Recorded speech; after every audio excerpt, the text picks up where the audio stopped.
எங்களை அதிகமாய் நேசிக்கிற எங்கள் பரலோக பிதாவே, உம்முடைய குமாரனாகிய இயேசுவின் நாமத்தில் இந்த காலை நேரத்தில் உம்முடைய திருமுகத்தை நோக்கி நாங்கள் பார்க்கிறோம்.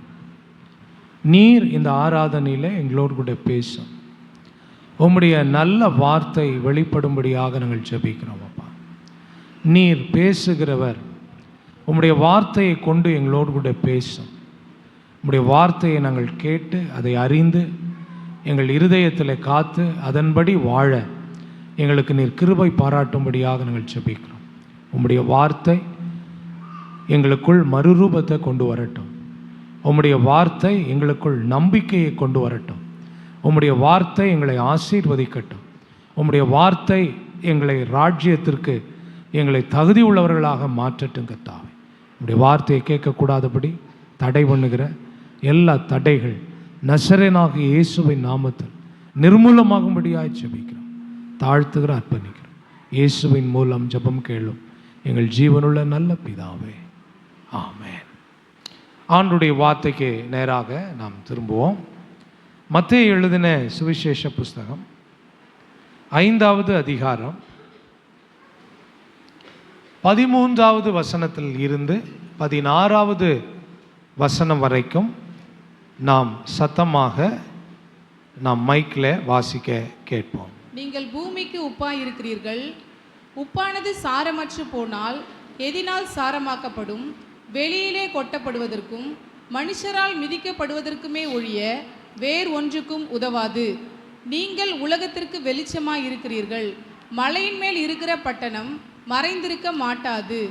விளக்கை கொளுத்தி மரக்காலால் மூடி வைக்காமல் விளக்கு தண்டின் மேல் வைப்பார்கள். அப்பொழுது அது வீட்டிலுள்ள யாவருக்கும் வெளிச்சம் கொடுக்கும். இவ்விதமாய் மனுஷர் உங்கள் நற்கிரியைகளை கண்டு பரலோகத்தில் இருக்கிற உங்கள் பிதாவை மகிமைப்படுத்தும்படி உங்கள் வெளிச்சம் அவர்கள் முன்பாக பிரகாசிக்க கடவது. அன்பான தேவனுடைய பிள்ளைகளே, கடவுளுடைய ராஜ்யத்துக்குரியவர்களாக இருக்கிற நீங்களும் நானும் எப்படிப்பட்டவர்களாக இருக்க வேண்டும் என்று நம்முடைய ஆண்டவரும் இரட்சகருமாக இருக்கிற இயேசு கிறிஸ்து தம்முடைய திருவாயின் மூலமாக சொன்ன வார்த்தைகளைத்தான் நாம் தியானித்து கொண்டு வருகிறோம். ஆண்டவருடைய ராஜ்யத்துக்குரியவர்களாகிய நாம எப்படிப்பட்ட குணாதிசயம் நமக்கு இருக்க வேண்டும் என்பதை இந்த மத்தேயு 5ஆம் அதிகாரத்தில் நாம் படிக்கிறோம். நமக்கு தேவனுடைய ராஜ்யத்துக்குரிய குணாதிசயம் இருக்க வேண்டும். என்ன குணாதிசயம் இருக்கணும்? என்ன குணாதிசயம் இருக்கணும்? தேவனுடைய ராஜ்யத்துக்குரிய குணாதிசயம் இருக்கணும். நாம் ஆண்டவருடைய பிள்ளைகள் என்று சொன்னால் அவர் எதிர்பார்க்கிற, நம்மிடத்தில் விரும்புகிற அந்த குணலட்சணங்கள் நமக்குள்ளே இருக்க வேண்டும். அல்லேலூயா. அப்பொழுதுதான் அந்த ராஜ்யத்துக்குரியவர்களாக நம்ம மாற முடியும். ஆகவே எப்படிப்பட்ட குணலட்சணங்கள் எல்லாம் நாம் பெற்றிருக்க வேண்டும் என்று மத்தேயு 5ஆம் அதிகாரத்தில் நம்முடைய ஆண்டவராகிய கடவுள் சொல்லுகிறதை நம்ம பார்க்கிறோம். இங்கே இன்றைக்கு நம்ம வாசித்த இந்த வேத பகுதி 13வது வசனத்திலிருந்து 16ஆம் வசனம் வரைக்கும் தேவனுடைய ராஜ்யத்துக்குரியவர்களாகிய நாம் இந்த உலகத்தில் வாழ்கிற காலத்தில் எப்படிப்பட்டவர்களாக நாம் இருக்க வேண்டும், எதை போல இருக்க வேண்டும் என்று ஆண்டவர் சொல்லுகிறதை நம்ம பார்க்கிறோம். 3 காரியங்களை இந்த வேத பகுதியில் நம்மை பார்த்து ஆண்டவர் சொல்கிறார். ஒன்று, அவர் நம்மளை பார்த்து சொல்கிறாரு, நீங்கள் இந்த உலகத்தில் பூமிக்கு உப்பாக இருக்கிறீர்கள். என்ன சொல்கிறார் ஆண்டவர்? நீங்களும் நானும் எப்படி இருக்கிறோமா? இந்த பூமியில் நீங்களும் நான் எப்படி இருக்கிறோம்? உப்பாக இருக்கிறோம். 2வது அவர் சொல்கிறாரு, நீங்களும் நானும் மலையின் மேல் இருக்கிற ஒரு பட்டணத்தை போல இருக்கிறோம். எப்படி இருக்கிறோமா? நம்ம நீங்களும் நான் எப்படி இருக்கிறோம்? மலையின் மேலே, உயரமான மலையின் மேலே இருக்கக்கூடிய ஒரு பட்டணத்தை போல நாம் இருக்கிறோம் என்று சொல்கிறார். 3வது அவர் நம்மளை பார்த்து என்ன சொல்கிறாரு அப்படின்னா, நீங்கள் உலகத்துக்கு ஒளியாக இருக்கிறீர்கள். நீங்கள் எப்படி இருக்கிறீங்க?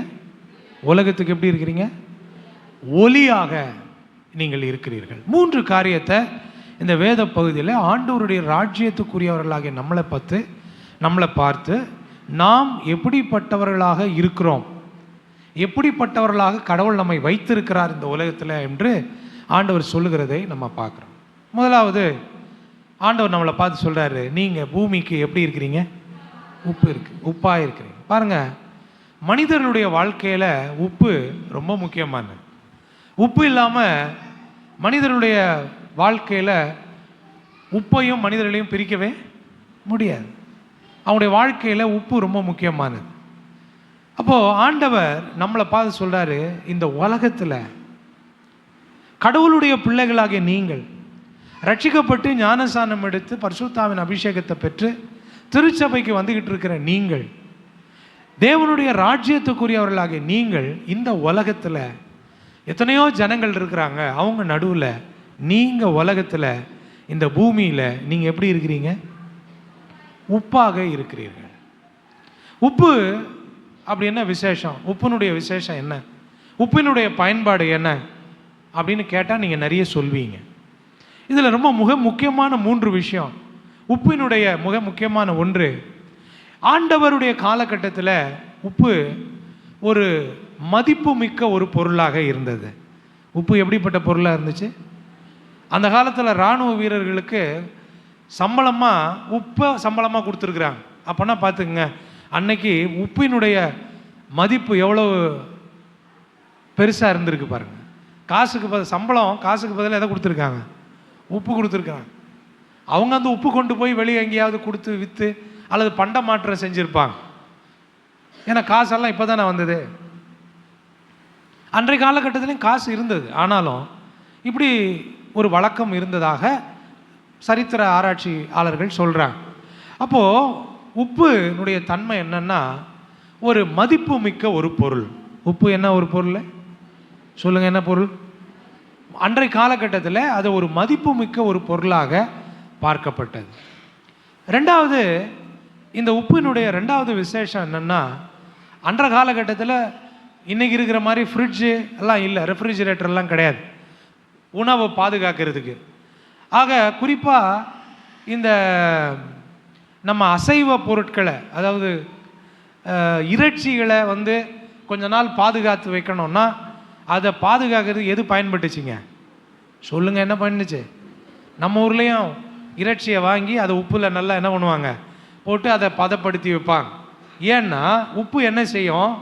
அது கெட்டு போகாமல் பாதுகாக்கும். உப்பினுடைய தன்மை, உப்பு ஒரு விஷயத்தை கெட்டு போகாமல் கொஞ்ச நாளைக்கு என்ன செய்யுது? பாதுகாக்கும். கெட்டு போகாமல் பாதுகாக்கும். அதான் உப்பினுடைய தன்மை. மூன்றாவது, இந்த உப்பினுடைய மிக முக்கியமான ஒரு காரியம் என்னன்னா, இது சுவை கொடுக்கும். என்ன கொடுக்கும் சொல்லுங்கள்?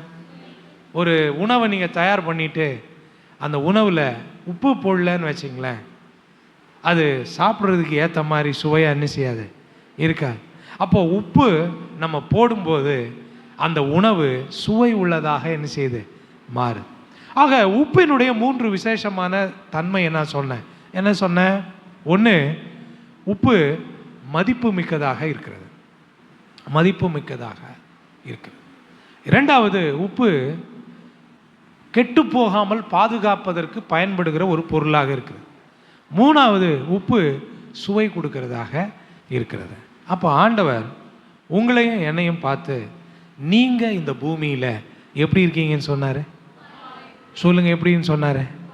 எத்தனையோ ஜனங்கள் இருக்கிறாங்க, அவங்க நடுவில் மெய்யான கடவுளை அறிந்து சொந்த தெய்வமாக ஏற்றுக்கொண்டு வாழ்ந்து கொண்டிருக்கிற நீங்கள் இந்த உலகத்தில் நீங்கள் எப்படி இருக்கிறீங்க அப்படின்னா, உப்பாக இருக்கிறீர்கள்.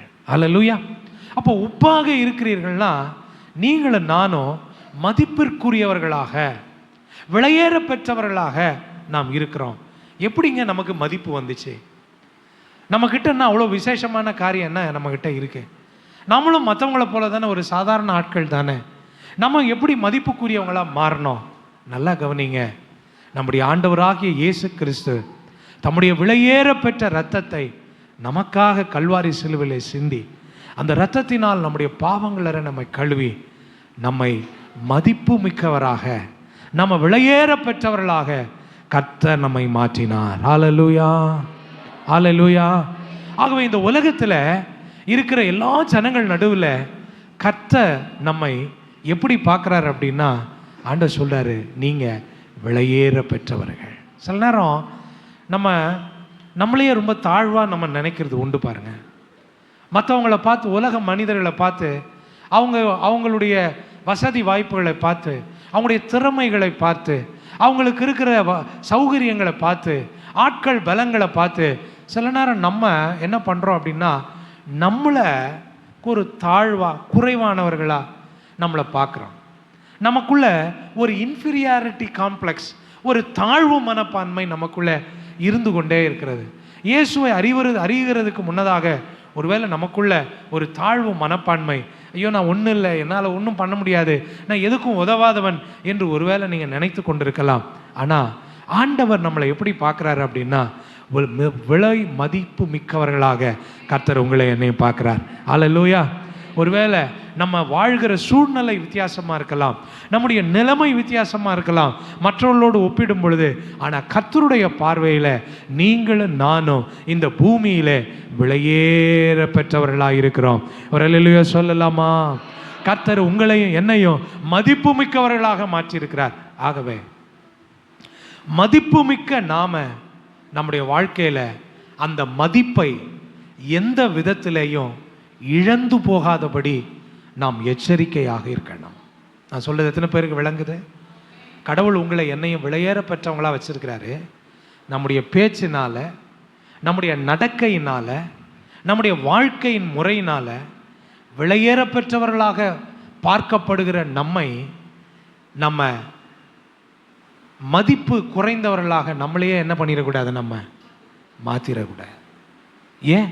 கர்த்தர் நம்மளை மதிப்பு மிக்கவங்களாக வச்சிருக்கிறார். சில நேரம் கிறிஸ்தவர்கள் இதை உணராமல், கர்த்தர் என்னை மதிப்புக்குரியவர்களாக விலையேறப்பட்டவனா கர்த்தர் என்னை பார்க்குறாருன்ற அந்த உணர்வு இல்லாமல் சில நேரம் நம்ம என்ன பண்ணுறோம், நம்முடைய பேச்சினால, நம்முடைய சுபாவத்தினால, நம்முடைய குணத்தினால, நம்முடைய நடக்கையினால நம்மளை கீழ்த்தரமானவர்களாக காமிச்சிடுறோம்.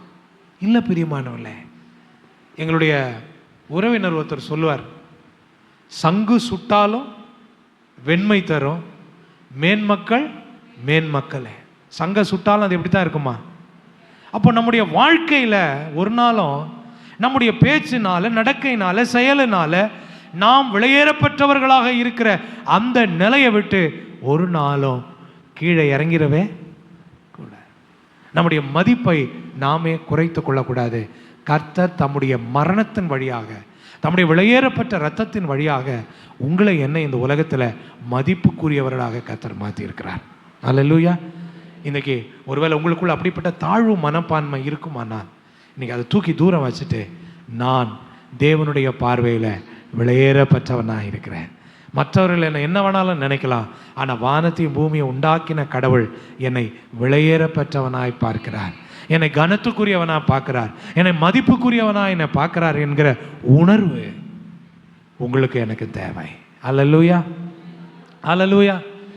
முதலாவது நாம் தேவனுடைய பார்வையில் மதிப்புக்குரியவராக இருக்கலாம். அதனால தான் ஆண்டவர் சொல்கிறாரு, நீங்கள் பூமியில் உப்பாக இருக்கிறீர்கள். ஆமென். ரெண்டாவது, உப்பினுடைய தன்மை என்ன சொன்னேன்? கெட்டு போகாமல் பாதுகாக்கிறதாக இருக்கிறது. அல்லேலூயா. நல்லா கவனிங்க, நாம மற்றவர்கள் கெட்டு போவதற்கு காரணமாக இருக்கக்கூடாது, கெட்டு போகிறவங்களை சரி பண்ணுறவங்களா நம்ம இருக்கணும். அதுக்கு தான் கர்த்தர் நம்மளை ரட்சித்து அவருடைய பிள்ளையா மாற்றி, ஆண்டவர் நம்மளை அவருடைய பிள்ளையா இந்த உலகத்தில் வச்சுட்டு சொல்கிறாரு, நீங்கள் உலகத்தில் பூமியில் உப்பாக இருக்கிறீங்க. ஆமே. சில நேரம் மற்றவர்கள் கெட்டு போவதற்கு நாம் ஒரு காரணமாக அமைஞ்சிடறோம். அப்போ தேவ சித்தத்துக்கு விரோதமாக நம்ம செயல்படுறோம். நாம் கர்த்தர் நம்மளை எதுக்கு அழைச்சிருக்கிறாரு? இந்த உலகத்தில் நிறைய பேர் தவறான வழியில் போகிறாங்க, கெட்ட வழியில் போகிறாங்க. அவங்கள சரியான வழிக்கு கொண்டு வருவதற்கும், அவங்கள சரிப்படுத்துவதற்கும், அவர்களுக்கு முன்பதாக ஒரு எடுத்துக்காட்டான வாழ்க்கை வாழ்கிறதுக்கு தான் கர்த்தர் நம்மளை ரட்சித்து அவருடைய பிள்ளையாக மாற்றி ராஜ்யத்துக்குரியவர்களாக கர்த்தர் வச்சிருக்கிறார். அப்போ வச்சுட்டு சொல்றாரு, நீங்க உலகத்துல எப்படி இருக்கிறீங்க? உப்பா இருக்கிறீங்க, உப்பா இருக்கிறீங்க. அப்போ நல்லா கவனிங்க, நாம ஒரு நாளும் மற்றவங்க கெட்ட வழியில போறதுக்கு, மற்றவர்கள் கெட்டு போவதற்கு ஆண்டுடைய பிள்ளைங்க, தேவனுடைய ராஜ்யத்துக்குரியவங்க ஒரு காரணமா இருக்கவே கூடாது. ஆண்டவர் சொன்னாரு, யாரால் இடறல் வருகிறதோ அவர்களுக்கு ஐயோ. யாரால் இடறல் வருகிறதோ அவர்களுக்கு ஐயோ. நாம மற்றவர்களை கெட்ட வழியிலிருந்து, தவறான வழியிலிருந்து அவர்களை நல்வழிக்கு கொண்டு வருகிற ஒரு மக்களாக நம்ம இருக்கணுமே தவிர, நாம் ஒருவரை கெட்ட வழிக்கு போவதற்கு, ஒருவர் பாவம் செய்வதற்கு, ஒருவர் தவறான வழியில போவதற்கு எந்த விதத்திலையும் காரணமாக நீங்களும் நானும் அமைந்து விடவே கூடாது. அல்லேலூயா. இன்னைக்கு எத்தனை கிறிஸ்தவர்கள் மற்றவங்க கெட்ட வழியில போறதுக்கும், தவறு செய்யறதுக்கும், பாவம் செய்யறதுக்கும் காரணமா மாறிடுறாங்க. ஆனா ஆண்டவர் சொல்றாரு, நீங்கள் பூமிக்கு எப்படி இருக்கிறீங்க? உப்பா இருக்கிறீங்க. அப்ப நாம தவறான வாழ்க்கை வாழ்ந்துகிட்டு இருக்கிற, கெட்ட வழியில போயிட்டு இருக்கிறவர்களை நல்வழிக்கு நேராக, இயேசுவின் வழிக்கு நேராக, மெய்யான கடவுளிடத்துல அவர்களை கொண்டு வருகிற மக்களாக, அவர்களை நல்வழிப்படுத்துகிற மக்களாக நீங்களும் நானும் இருக்க வேண்டும். அதுதான் நம்முடைய வேலை. ஒருவேளை நம்முடைய கணவன் தவறான வழியில் போயிட்டு இருப்பார், தவறான சுபாவத்தில் இருப்பார், அவருடைய வாழ்க்கை சரியில்லாமல் இருக்கும். அப்போ நாம் ஜெபித்து உபவாசம் இருந்து அவருக்கு ஆலோசனைகளை சொல்லி நல்வழியில் நடத்துகிற ஒரு மக்களாக நாம் இருக்கணும். ஒருவேளை மனைவி ஒரு தவறான பாதையில் போகிறவங்களா இருக்கலாம், அல்லது ஒரு கெட்ட சுபாவங்களை உள்ளவங்களாக இருக்கலாம், அல்லது பிள்ளைகள், உடன் பிறந்தவர்கள், நம்முடைய நண்பர்கள், உறவுக்காரங்கள் தவறான வழியில், தவறான பழக்க வழக்கங்களில், தவறான நோக்கத்தோடு செயல்படுறவங்களா இருப்பாங்க. அவங்கள பார்க்காம போகிறவங்களா இருக்கக்கூடாது, கண்டும் காணாமல் இருக்கிறவர்களாக இருக்கக்கூடாது. அவர்களை கண்டு அவர்களுக்காக மனஸ்தாபப்பட்டு கண்ணீர் வடித்து அவர்களுக்காய் திறப்பில் நின்று ஜெபித்து அவர்களுக்கு ஆலோசனை சொல்லி அவர்களை காக்கிறவர்களாக, நல்வழியில் கொண்டு வருகிற கிறிஸ்தவர்களாக, தேவனுடைய ராஜ்யத்துக்குரியவர்களாக நீங்களும் நானும் இருக்கணும். அல்லேலூயா. அப்போ கர்த்தர் நம்ம இந்த பூமியில் உப்பா வச்சது எதுக்கு தெரியுமா? மற்றவர்களை காப்பதற்கு, கெட்டுப்போகாதபடிக்கு, அவர்கள் நல்வழியிலே அவர்களை நிறுத்துவதற்கு கர்த்தர் நம்ம வச்சிருக்கிறார். இன்னைக்கு நிறைய கிறிஸ்தவங்க அவங்க சொந்த குடும்பத்தில் கணவனோ மனைவியோ பிள்ளைகளோ உறவுகளோ நண்பர்களோ தெரிந்தவர்களோ வழி தவறும்போது அதை பார்த்துட்டு கண்டுக்காமல் இருக்கிறாங்க. அதை பார்த்துட்டு அதை அவர்களுக்கு எடுத்து சொல்லாமல் இருக்கிறாங்க. அதை அவர்களுக்கு ஆலோசனை கொடுக்காமல், ஆண்டவருக்கு நேராக நடத்தாம எப்படின்னா போட்டோம் அப்படின்னு இருக்கிறாங்க. அவர்களுடைய இரத்தப்பழியை கர்த்தர் நம்ம இடத்துல கேட்பார். அவர்களுடைய அவங்க நல்வாழ்வுக்காக நாம் எடுக்காத முயற்சியை குறித்து ஆண்டவர் நம்மிடத்துல கணக்கு கேட்பார். அப்ப நம்ம என்ன பதில் சொல்ல முடியும்? ஆகவே அன்பானவர்களே, கர்த்தர் உங்களை என்னையும் மற்றவர்களை கெட்டு போகாதபடிக்கு, அவர்களை வாழ்வை பெற்றிருக்கும்படி, நல்வாழ்வு வாழும்படியாக கர்த்தர் இந்த பூமியில உங்களை என்னை எப்படி வச்சிருக்கிறாரு? சொல்லுங்க, எப்படி வச்சிருக்காரு? உப்பா வச்சிருக்கிறார். மூணாவது, இந்த உப்பின் தன்மையை குறித்து நம்ம பார்க்கிறோம். இது சுவை கொடுக்கும். என்ன கொடுக்கும்? சொல்லுங்க, என்ன கொடுக்கும்? சுவை கொடுக்கும். சுவை உள்ளதாக, சுவை கொடுக்கிற ஒன்றாக இருக்கிறது. நீங்களும் நாமும் கூட ஆண்டவருடைய பிள்ளைகளாக கடவுளுடைய குணாதிசயங்களை, கடவுளுடைய குணங்களை வெளிப்படுத்துகிறவர்களாக இந்த உலகத்தில் பாருங்க, எங்கு பார்த்தாலும் இந்த உலகத்தில் இருக்க மக்களுடைய குணாதிசயங்கள் கடவுளுடைய குணாதிசயத்துக்கு எதிரானதாக இருக்கிறது. அப்படி எதிராக இருக்கிற இந்த உலகத்தில் கர்த்தருடைய குணாதிசயம் இதுதான். ஒரு மனிதன் இப்படித்தான் வாழ வேண்டும், அவனுக்குள்ள இப்படிப்பட்ட நல்ல குணங்கள் இருக்க வேண்டும், அவன் இப்படிப்பட்டவனாக இருக்க வேண்டும் என்கிற அந்த குண லட்சணங்களை இந்த உலகத்தில் வெளிப்படுத்துகிறவர்களாக நீங்களும் நானும் இருக்க வேண்டும். அதனால தான் நம்மளை பார்த்து சொல்றாரு, நீங்கள் உலகத்துக்கு எப்படி இருக்கிறீங்க? உப்பா இருக்கு. ரெண்டாவது, ஆண்டவர் நம்மளை பார்த்து சொன்னாரு, என்ன சொன்னாரு அப்படின்னா, மலையின் மேல் இருக்கிற பட்டணம். எத்தனை பேர் நீங்க மலை மலைக்கு போயிருக்கிறீங்க, மலையில் இருக்கிற பட்டணத்தில் வாசஸ்தலங்களுக்கு போயிருக்கிறீங்க. ஒரு மலையின் மேலே ஒரு உச்சியில் இருக்கிற பட்டணம், பைபிள் சொல்லுது, அது உண்மைதான். எவ்வளவு தூரத்தில் இருந்து பார்த்தாலும் நம்முடைய கண்ணுக்கு என்ன செய்யும் தெரியும். மலை மேலே இருக்கிற பட்டணத்தை எதுவும் மறைக்கவே முடியாது. அப்போ பாருங்க, நாம் வாழ்கிற கிறிஸ்தவ வாழ்க்கை மற்றவர்களுக்கு தெரிந்திருக்க வேண்டும். அப்போ நம்ம வாழ்கிற கிறிஸ்தவ வாழ்க்கை இந்த உலகத்தில் இருக்கிற மற்றவங்க நம்ம கிறிஸ்தவ வாழ்க்கையை என்ன பண்ணணுமா, பார்க்கணுமா. இன்னைக்கு நான் கிறிஸ்தவன் அப்படின்னு சொல்கிறதுக்கு கூட சில பேருக்கு வெக்கம். சில பேர் வெக்கப்படுறாங்க. ஆண்டவர் சொன்னார், இங்கே குமாரனை நீ அறிவிக்கிறதுக்கு நீ வெக்கப்பட்டினா நான் உன்னை தூதர்களுக்கு முன்னாக உன் பேரை சொல்கிறதுக்கு நான் என்ன செய்வேன், வெக்கப்படுவேன். நீங்கள் நிறைய பேர் ஆலயத்துக்கு போகும்போது வேதாகமத்தை கையில் கொண்டு வர்றதுக்கு, நான் ஒரு கிறிஸ்தவன், என் அடையாளம் இது, வேதத்தை கொண்டு வர்றதுக்கு சில பேருக்கு என்னது வெக்கம். அதை மறைச்சி கொண்டு வருவாங்க சில பேர் ஆலயத்துக்கு வரும்போது. ஏன்? இதனால் என்ன? ஆண்டவர் என்ன சொல்றாரு, மலையின் மேல் இருக்கிற பட்டணம் மறைந்திருக்க மாட்டார்.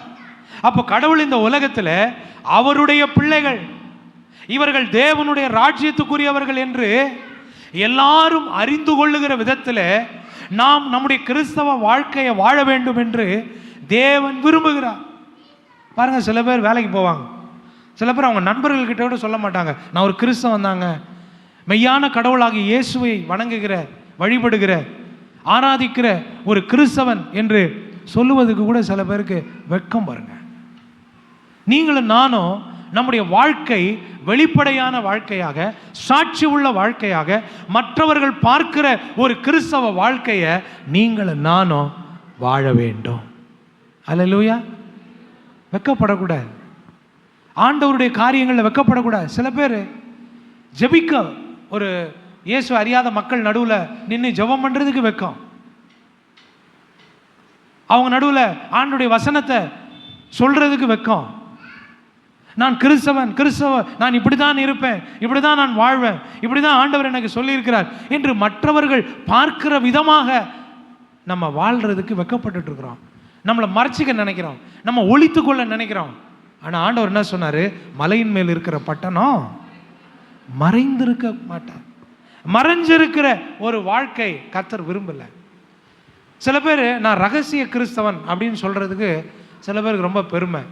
நான் கிறிஸ்தவங்க, ஆனால் யாருக்கும் தெரியாது. கர்த்தர் அப்படிப்பட்ட ரகசிய கிறிஸ்தவங்களெல்லாம் கர்த்தர் விரும்பலை. அவர் நான் ஆண்டவருடைய பிள்ளைன்னு உலகம் அறியணும், மற்றவர்கள் அறிய வாழணும்னு கர்த்தர் விரும்புகிறார். அதனால் பிரச்சனை வரலாம், அதனால் உபத்திரவம் வரலாம், அதனால் பாடுகள் வரலாம். ஒருவேளை நம்ம நெருங்கியவர்கள் நம்ம நேசிக்காமல் போகலாம், நம்முடைய குடும்பத்தை விட்டு நம்ம ஒதுக்கிடலாம், அல்லது நான் ஆண்டவருடைய பிள்ளை என்பதனால நம்மகிட்ட சில பேர் பேசாமல் போயிடலாம், அல்லது நம்மோடு பழகிறத நிறுத்தலாம். அதை பற்றி எனக்கு கவலை இல்லைங்க. நான் மெய்யான கடவுளுடைய பிள்ளை, அவரை ஆராதிக்கிறேன், அவரை தொழுது கொள்கிறேன், நான் ஆண்டவருடைய பிள்ளை என்று மற்றவர்கள் அறிந்து கொள்ள சாட்சியாய் வாழுகிற ஒரு வாழ்க்கையை வாழ வேண்டும் என்று தேவன் விரும்புகிறார். ரகசிய கிறிஸ்தவர் இதெல்லாம் கர்த்தர் விரும்பலை. அல்லேலூயா. அன்றைக்கு ஆதி திருச்சபையில் அநேகர் தைரியமாய் இயேசுவே கர்த்தர் என்று அறிக்கையிட்டு அந்த யூதர்களுக்கு முன்பதாக எத்தனையோ உபத்திரவம் பாடு இருந்துச்சு, ஆனாலும் இயேசுவுக்காக பாடுகளை அனுபவித்து நாங்கள் கிறிஸ்தவர்கள் என்று சொல்லி பகிரங்கமாய் வாழ்ந்தார்கள். இப்படிப்பட்ட மற்றவர்கள் அறிய நம்முடைய கிறிஸ்தவ வாழ்க்கையை கிறிஸ்தவ வழியில் வாழணும்னு கர்த்தர் நம்மளை பார்த்து சொல்றாரு, நீங்கள் மலையின் மேல் இருக்கிற பட்டணம். கையை தட்டி கர்த்தரை ஸ்தோத்திரம் பண்ணுங்க. நீங்கள் மலையின் மேல் இருக்கிற பட்டணம்.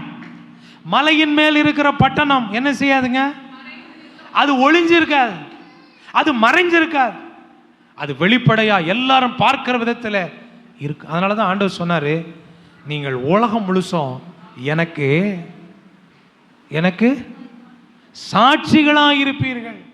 உங்களை பார்ப்பாங்க, எல்லாரும் உங்களை பார்ப்பாங்க. நீங்க இயேசுவுக்காக வாழ்கிறவர்கள், நீங்கள் கிறிஸ்துவுக்காக வாழ்கிறவர்கள், தேவனுடைய வழியிலே வாழ்கிறவர்கள் என்று எல்லாரும் உங்களை பார்ப்பாங்க.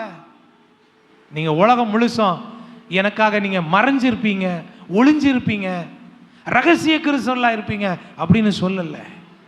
ஆண்டவருக்காக என்ன வந்தாலும் கர்த்தரே கிறிஸ்து, அவரே மெய்யான ஆண்டவர் என்று நம்முடைய பேச்சில், நடக்கையில், வாழ்க்கையில் இயேசுவை வெளிப்படுத்துகிற ஒரு வாழ்க்கையை வாழுகிறவர்களாக நாம் இருக்க வேண்டும். குடும்பமாக இருந்தாலும், நம்ம வேலை செய்கிற இடமா இருக்கட்டும், அல்லது நண்பர்கள் மத்தியிலையா இருக்கட்டும், உறவினர்கள் மத்தியிலையா இருக்கட்டும், அவங்களுக்கு தெரியணும் இந்த நபர் ஒரு கிறிஸ்தவர், தேவனுடைய பிள்ளை, இயேசுவின் வழியில் நடக்கிற வாழ்கிற ஒரு மனிதன் என்று மற்றவர்கள் அறிகிற விதத்தில் நம்முடைய வாழ்க்கை வாழணும். அதனால தான் ஆண்டவர் உங்களை என்னை பார்த்து சொல்கிறாரு, என்ன சொல்கிறாரு? மலையின் மேல் இருக்கிற பட்டணம். ஒருவேளை நீங்கள் இந்த ஆராதனைக்கு வந்திருக்க நீங்கள் ஒருவேளை இயேசுவுக்காக வாழ்கிறதில் வெக்கப்பட்டுட்டு நீங்கள் கிறிஸ்தவங்கன்றதை 4 பேருக்கு தெரிவிக்காம ஒரு ரகசியமான வாழ்க்கை வாழணும்னு நீங்கள் நினைக்கிறீங்களா?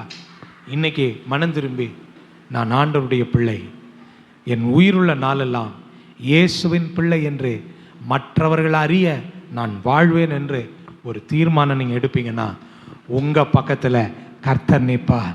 அவர் அநேகருக்கு முன்பாக, குறிப்பாக பரலோக ராஜ்யத்தில் தேவனுக்கு முன்பாக உங்களை, உங்கள் பேரை சொல்ல கர்த்தர் வெட்கப்பட மாட்டார். அல்லேலூயா. ஏன்னா நீங்கள் இயேசுக்காக இந்த உலகத்தில் வாழ்கிறதுக்கு வெட்கப்படலை, ஆண்டவர் வெட்கப்பட மாட்டார். ஆமென். 3வது, ஆண்டவர் உங்களை என்னையும் பார்த்து என்ன சொல்கிறாரு? நீங்கள் உலகத்துக்கு ஒளியாக இருக்கிறீர்கள். இந்த வார்த்தை முதல்ல யார் சொன்னது அப்படின்னா, ஆண்டவராகிய இயேசு கிறிஸ்து தன்னை பற்றி சொன்ன வார்த்தை. நீங்கள் வாசிக்கலாம், யோவான் எழுதின சுவிசேஷம் 8ஆம் அதிகாரம் 12ஆம் வசனத்தை படிங்க. மறுபடியும் இயேசு ஜனங்களை நோக்கி, நான் உலகத்துக்கு ஒளியாயிருக்கிறேன். நல்லா கவனிங்க, ஆண்டவராகிய இயேசு கிறிஸ்து அவரை பற்றி அவர் சொன்ன வார்த்தை. அவர் சொன்னாரு, நான் உலகத்துக்கு என்னவா இருக்கிறேன். இப்போ ஆண்டவர் உங்களை என்னை பார்த்து என்ன சொல்றாரு? நீங்கள் உலகத்துக்கு ஒளியா இருக்கிறீங்க. அப்ப அந்த ஒளியா இருக்கிற ஆண்டவராகிய இயேசு அந்த ஒளியை நமக்கு கொடுத்து இப்ப நம்மளை உலகத்துக்கு எப்படி வச்சிருக்கிறாரு சொல்லுங்க? அப்ப எப்படி வச்சிருக்காரு? உங்களை என்ன எப்படி வச்சிருக்காரு? ஒளியா வச்சிருக்கிறார். அல்லேலூயா. அதனால தான் ஆண்டவர் சொல்றார் மத்தேயு 5ல், அவர் சொல்றார், நீங்கள் உலகத்துக்கு ஒளியா இருக்கிறீர்கள். நான் எப்படி இந்த உலகத்துக்கு ஒளியா இருந்தேனோ அது போல உங்களை இந்த உலகத்துல ஒளியா வச்சிருக்கிறேன். ஒரு காலத்துல நீங்க இருள்ல இருந்தீங்க, பாவ வாழ்க்கையில் இருந்தீங்க, இயேசுவை அறியாமல் இருந்தீங்க, கடவுள் இல்லாம இருந்தீங்க, இருள்ல இருந்தீங்க. ஆனா உங்களை தேடி நான் வந்து இருளா இருந்த உங்களை, என் ஒளியை உங்களுக்கு கொடுத்து உங்களை இந்த உலகத்துல மற்றவர்களுக்கு முன்பாக ஒளியா உங்களை வச்சிருக்கிறேன். ஹல்லேலூயா. இப்ப நீங்க உலகத்துக்கு எப்படி இருக்கிறீங்க? ஒளியா இருக்கிறீங்க. ஹல்லேலூயா. ஒரு காலத்துல ஒளியை பெற்றவர்களாக இருந்தோம், ஆனா இப்ப ஒளி கொடுக்கிறவங்களா கர்த்தர் மாத்திட்டார். ஹல்லேலூயா. அதனாலதான் இங்க படிக்கிறோம் பாருங்க, இயேசு சொல்றாரு, நான் உலகத்துக்கு ஒளியா இருக்கிறேன். ஆமென். அப்படி சொன்ன உடனே அடுத்த வசனத்துல படிக்கிறோம், அப்பொழுது பரிசேயர் அவரை நோக்கி, உன்னை குறித்து நீயே சாட்சி கொடுக்கிறாய், உன்னுடைய சாட்சி உண்மையானதல்ல. அப்போ நான் உலகத்துக்கு ஒளியா இருக்கிறேன் அப்படின்னா இயேசு கிறிஸ்து தன்னை பற்றிய சாட்சியை சொல்றார். அப்போ ஆண்டவர் உங்களை என்னையும் பார்த்து நீங்க உலகத்துக்கு ஒளியா இருக்கிறீங்கன்னு என்ன அர்த்தம்? நீங்களும் நானும் இந்த உலகத்தில் மற்றவர்களுக்கு முன்பாக நீங்களும் நானும் எப்படி இருக்கணும்? சாட்சியா இருக்கணும். பாருங்க, இயேசு சொன்னார் நான் உலகத்துக்கு ஒளியா இருக்கேன்னார். உடனே பரிசேயர் அதை புரிஞ்சுக்கிட்டு என்ன கேட்குறாங்க? நீயே உன்னை குறித்து எப்படி சாட்சி சொல்ல முடியும்? அப்போ ஒளியா இருக்கிறேன்னா தேவன் இந்த உலகத்திற்கு தன்னை சாட்சியாக, அப்ப நீங்களும் நான் இந்த உலகத்துக்கு ஒளியா இருக்கிறோம்னா ஆண்டவர் உங்களை என்னையும் மற்றவர்களுக்கு முன்பதாக நம்மளை எப்படி வச்சிருக்கிறாரு? சாட்சியா வச்சிருக்கிறார். எப்படி வாழணும் அப்படின்றதுக்கு மற்றவங்க, இயேசு அறியாத மக்கள் எப்படி வாழணுன்றதுக்கு எடுத்துக்காட்டாக, உதாரணமாக, சாட்சியாக கர்த்தர் நம்மை வச்சிருக்கிறார். அதனால தான் ஆண்டவர் நம்மளை பார்த்து சொல்றாரு, உலகத்துக்கு ஒளியா இருக்கிறேன். அப்போ நம்ம ஒளி கொடுக்குறவங்களா, மற்றவங்களுக்கு ஒரு எடுத்துக்காட்டாக, மற்றவங்களுக்கு சாட்சியாக, அவர்கள் நம்மிடத்திலிருந்து கற்றுக்கொண்டு வாழ்கிறவர்களாக இருக்கணும்னு கடவுள் விரும்புகிறார். ஆனால் பிரச்சனை என்ன தெரியுமா? இன்னைக்கு மற்றவங்க நம்மக்கிட்ட இருந்து கற்றுக்கணும். ஆனால் இன்னைக்கு காரியம் எப்படி இருக்குது தெரியுமா? ரட்சிக்கப்பட்டு ஞானஸ்நானம் எடுத்த தேவனுடைய பிள்ளைகள் இன்னைக்கு உலகத்தில் இருக்கிற மனுஷங்க கிட்ட போயிட்டு அந்த உலக வழிபாடுகளை கற்றுக்கிறாங்க. யார் கற்றுக்கிறது? இயேசு யாரை பார்த்து நீங்கள் உலகத்துக்கு ஒளியாக இருக்கிறீங்கன்னு சொன்னாரோ, கிறிஸ்தவர்களாகிய நாம் என்ன பண்ணிக்கிட்டு இருக்கிறோம்? நம்ம வாழ்க்கையில் எந்த ஒரு காரியமானாலும் இதை எப்படி செய்யணும், அதை எப்படி பண்ணணும் என்று உலக பாரம்பரியங்களையும் உலக வழிபாடுகளையும் உலக சடங்காச்சாரியங்களையும் யாருக்கிட்ட போய் நம்ம கற்றுக்கிட்டு இருக்கோம்? யாருக்கிட்ட போய் கேட்டுக்கிட்டு இருக்கோம்? நம்ம உலகத்தில் இருக்கிற மக்கள்கிட்ட போய் கேட்டுக்கிட்டு இருக்கிறோம். ஆனால் ஆண்டவர் நம்மளை பார்த்து என்ன சொல்றாரு? நீங்கள் உலகத்துக்கு. அப்போ அவங்க தான் நம்மகிட்ட வந்து என்ன செய்யணும்? இதை எப்படி செய்யணுங்க, இதை எப்படி நடத்தணும், நான் எப்படி வாழணும் என்று அவர்கள் வந்து நம்மகிட்ட கற்றுக்கொள்ளமே தவிர, இன்னைக்கு கிறிஸ்தவ வட்டாரத்தில் போனீங்கன்னா இன்னைக்கு அநேக கிறிஸ்தவருடைய வாழ்க்கை எப்படி இருக்குது தெரியுமா? உலகத்தில் போய் இருளில் இருக்கிற மக்கள்கிட்ட போய் இருளை கற்றுக்கொண்டு இருக்கிறார்கள், தவறான வழிபாடை கற்றுக்கொண்டு இருக்கிறார்கள், தவறான வாழ்க்கை முறையை கற்றுக்கொண்டு இருக்கிறார்கள், தவறான பாவ வழியை கற்றுக்கொண்டு இருக்கிறார்கள், தவறான வழிபாட்டை கற்றுக்கொண்டு இருக்கிறார்கள். ஆனால் ஆண்டவர் நம்மளை பார்த்து சொல்றாரு, நீங்கள் உலகத்துக்கு ஒளியா இருக்கிறீர்கள். மெய்யான கடவுளை எப்படி வழிபடுவது அவங்க யார்கிட்ட வந்து கற்றுக்கணும்? நம்ம வந்து நம்மகிட்ட கற்றுக்கணும். நாம எந்த மனிதனால் உருவாக்கப்பட்ட ஒரு உருவத்தையோ ஒரு படத்தையோ ஒரு பொருளையோ நாம கையை கூப்பி வணங்காதபடிக்கு நாம் ஜீவனுள்ள தெய்வத்தை ஆராதிக்கிறோம். அது எப்படின்னு அவங்க வந்து நம்மகிட்ட கற்றுக்கணும். நம்ம போய் அவங்கள போல இருளின் வழிபாட்டை கற்றுக்கொள்ளக்கூடாது. அப்போ ஆண்டவர் சொல்றாரு, நீங்கள் உலகத்துக்கு எப்படி இருக்கிறீங்க? ஒளியா இருக்கிறீங்க. உலகத்துக்கு ஒளியா இருக்கிறீங்க. அப்போ நம்ம ஒளியை பெறுகிறவர்களாய் மட்டுமல்ல, ஒளி கொடுக்கிறவர்களாக இருக்கணும். சொல்லுங்க, நம்ம ஒளி பெறுகிறவர்களாய் மட்டுமல்ல, எப்படி இருக்கணும்? இந்த உலகத்தில் இருக்கிற மக்களுக்கு முன்பதாக ஒளி கொடுக்கிற ஒரு வாழ்க்கை, நாம் எடுத்துக்காட்டான வாழ்க்கையை நம்ம வாழணும். நம்முடைய பேச்சில், நம்முடைய பார்வையில், நடக்கையில், உடையில், பாவனையில், நம்முடைய நடை உடை காரியங்களில் நாம் ஒளி கொடுக்கிறவர்களாக நாம் வாழணும். அல்லேலூயா. நாம் இந்த ஒளி கொடுக்கிறதுன்றதுல இன்னொரு அர்த்தம் இருக்குது. என்னென்னா, நம்ம நமக்காகவே மட்டும் வாழ்கிறவர்களா இராமல் நம் மற்றவர்களுக்காக, மற்றவர்களுடைய நலனுக்காக நாம் வாழ்கிறவர்களாக இருக்கணும். சூரியனை பாருங்க, அது நமக்கு ஒளி கொடுக்குது. நாம வாழ்றதுக்கு, மரம் செடி கொடிகள் வாழ்றதுக்கு வளர்றதுக்கு சூரியன் வெளிச்சம் கொடுக்குது. அது மற்றவர்களுக்காக ஒளி கொடுக்குது. அப்போ நாம கிறிஸ்தவர்கள், உலகத்தில் இருக்கிற மக்கள் சுயநலமாக நான் என் குடும்பம் நான் மட்டும் வாழ்ந்தா போதும்னு வாழ்றோம். ஆனால் கிறிஸ்தவர்கள் மட்டும்தான் நமக்காகவும் மற்றவர்களுக்காகவும் வாழ்கிறவர்கள். அல்லேலூயா. நம்ம சுயநலமற்றவர்கள், நாம் நமக்காகவும் மற்றவர்களுக்காக வாழ்கிறவர்கள், நாம் மற்றவர்களுடைய கஷ்டத்தில் பங்கு பெறுகிறவர்கள், மற்றவர்களுக்காக கண்ணீர் வடிக்கிறவர்கள், மற்றவர்களுக்காக ஜெபிக்கிறவர்கள். கிறிஸ்தவர்கள் தான் மற்றவங்க பிரச்சனைக்காக ஜெபம் பண்ணுறோம். கிறிஸ்தவங்க தான் பாருங்கள், ஒருத்தர் வியாதியாக இருந்தால் அவங்களுக்காக போய் ஜெபம் பண்ணுறாங்க, ஒரு கஷ்டத்துலேருந்து அவங்கள போய் விசாரிக்கிறாங்க, அவங்களுக்கு ஆறுதலான வார்த்தை சொல்கிறாங்க, அவங்களுக்காக ஜெபம் பண்ணுறாங்க. நாம் மற்றவர்களுக்காக வாழ்கிறவர்கள். அதனால தான் ஆண்டவர் நம்மளை பார்த்து சொல்கிறாரு, நீங்கள் உலகத்துக்கு. நம்ம என்றைக்கும் நான் வந்து எனக்காக தான் வாழ்வேன், எனக்காக மட்டும்தான் ஜெபம் பண்ணுவேன், எனக்காக மட்டும்தான் கோயிலுக்கு போவேன், என் குடும்பத்துக்காக மட்டும்தான் போவேன் அப்படின்னு சொல்கிறவங்கள கிறிஸ்தவங்க. ஆண்டவர் சொன்னார், நாம் நமக்காக வாழ்கிறவர்கள் இல்லை, மற்றவர்களுடைய நலனுக்காக, மற்றவர்களுடைய இன்பத்திலும் துன்பத்திலும் கஷ்டத்திலையும் அவங்களுடைய பிரச்சனையிலும் போராட்டத்திலையும் நாம் பங்கு கொள்ளுகிறவர்களாக நாம் இருக்கிறோம். அதனால தான் ஆண்டவர் நம்மை பார்த்து சொன்னார், நீங்கள் உலகத்துக்கு ஒளியாக இருக்கிறீர்கள். இன்றைக்கு உலகம் இருளில் இருக்கிறது. இருள் என்று சொல்லும் பொழுது பாவ வாழ்க்கை, தவறான வாழ்க்கை இன்னைக்கு உலகம் வாழ்ந்துக்கிட்டு இருக்கு பாருங்க. ஒவ்வொரு நாளும் செய்தித்தாளில், ஒவ்வொரு நாளும் செய்திகளில் நம்ம படிக்கிறோம் எவ்வளவு மோசமான செய்திகள், கொடூரமான செய்திகள். இன்னைக்கு ஏன் உலகம் இன்னைக்கு பாவத்தில் இன்னைக்கு இருக்கிறது, இருளின் ஆதிக்கத்தில் இருக்கிறது. முன்பு இருந்ததை காட்டிலும் அதிகமான இருள் இன்றைக்கு பூமியை சூழ்ந்து கொண்டிருக்கிறது. இன்றைக்கு கர்த்தர் உங்களை இந்த இருள் சூழ்ந்த இந்த உலகத்தில் நம்ம இருக்கிற இடத்துல ஒளியாக கர்த்தர் வச்சிருக்கிறார். அல்லேலூயா. அவர்களை பாருங்க, ஒளி உடைய தன்மை என்னன்னா அது வழிகாட்டும்.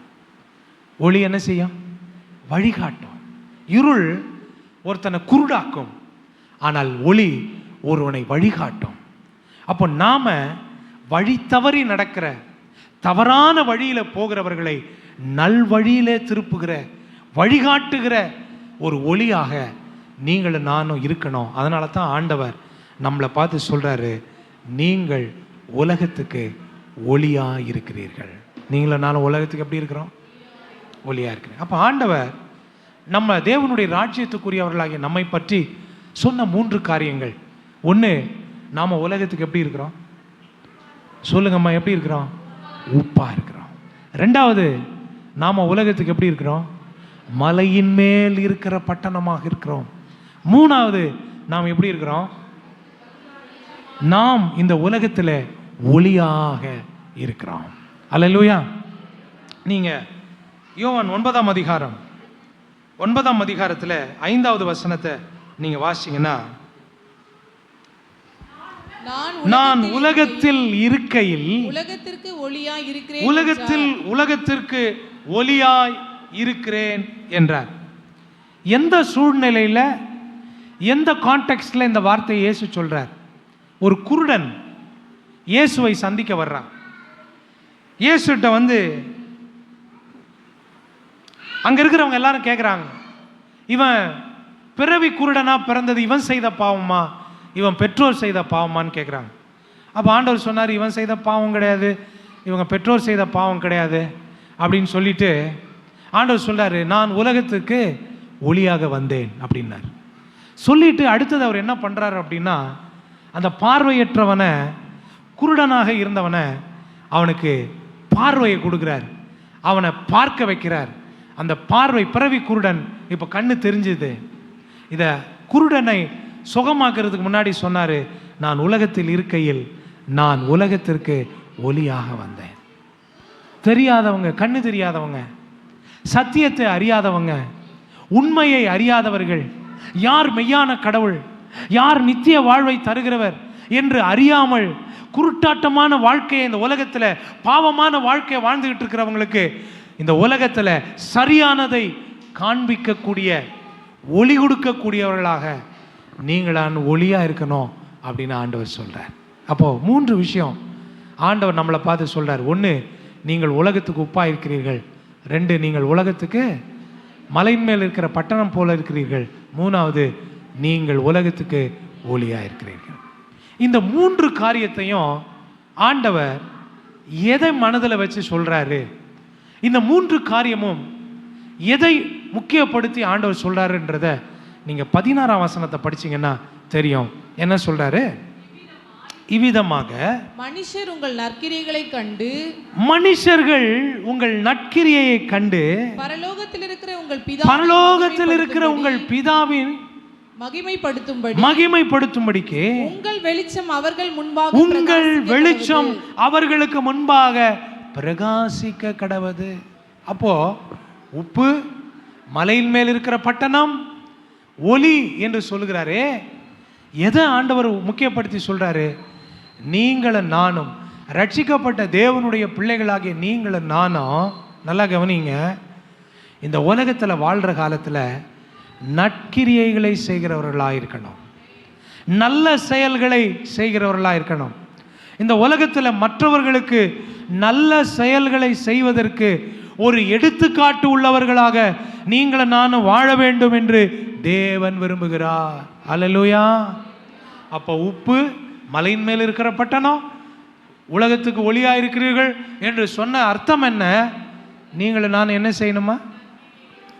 இன்னைக்கு கிறிஸ்தவர்களாகிய நாம நல்ல செயல்களை செய்ய வேண்டியவர்களாகிய நாம இன்னைக்கு எப்படிப்பட்ட செயல்களை நம்ம வாழ்க்கையில் செஞ்சுட்டு இருக்கிறோம்? நற்கிரியைகளை செய்கிறோமா? தேவனுடைய ராஜ்யத்துக்குரியவர்களாகிய நாம் நற்கிரியைகளை செய்கிறதுக்கு கர்த்தர் அழைச்சிருக்கிறார். இன்னைக்கு நிறைய பேர் கிறிஸ்தவத்தை எப்படி பார்க்குறாங்க? ஏதோ நான் ஆண்டவரை ஏற்றுக்கிட்டேன், என் கடைசி காலம் வரைக்கும் என் கஷ்டத்தில் நஷ்டத்தில் ஆண்டவரை தேடிட்டு, என் கஷ்டத்தில் நஷ்டத்துக்கு மட்டும் ஆண்டவரை தேடி இந்த உலகத்தில் வாழ்ந்து என் வாழ்க்கையை முடிக்கிறேன் அப்படின்னு சில பேர் நினைக்கிறாங்க. இல்லை, கர்த்தர் நம்மை அவருடைய ராஜ்யத்துக்குரியவங்களா மாற்றினதுக்கு என்ன நோக்கம் தெரியுமா? நீங்களும் நானும் நற்கிரியை செய்கிறவர்களாக இருக்க வேண்டும்.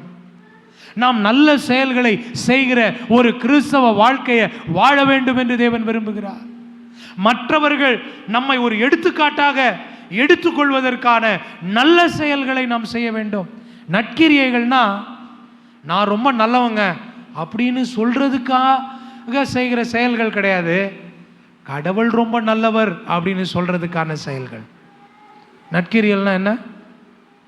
நான் எவ்வளவு நல்லவன் அப்படின்னு சொல்றதுக்கு இல்லை, கடவுள் எவ்வளவு நல்லவர் என்பதை மக்கள் என் வாழ்வில காண்பதற்காக நான் என்ன செய்கிறவனா இருக்கணும்? சொல்லுங்கம்மா, என்ன செய்கிறவங்களா இருக்கணும்?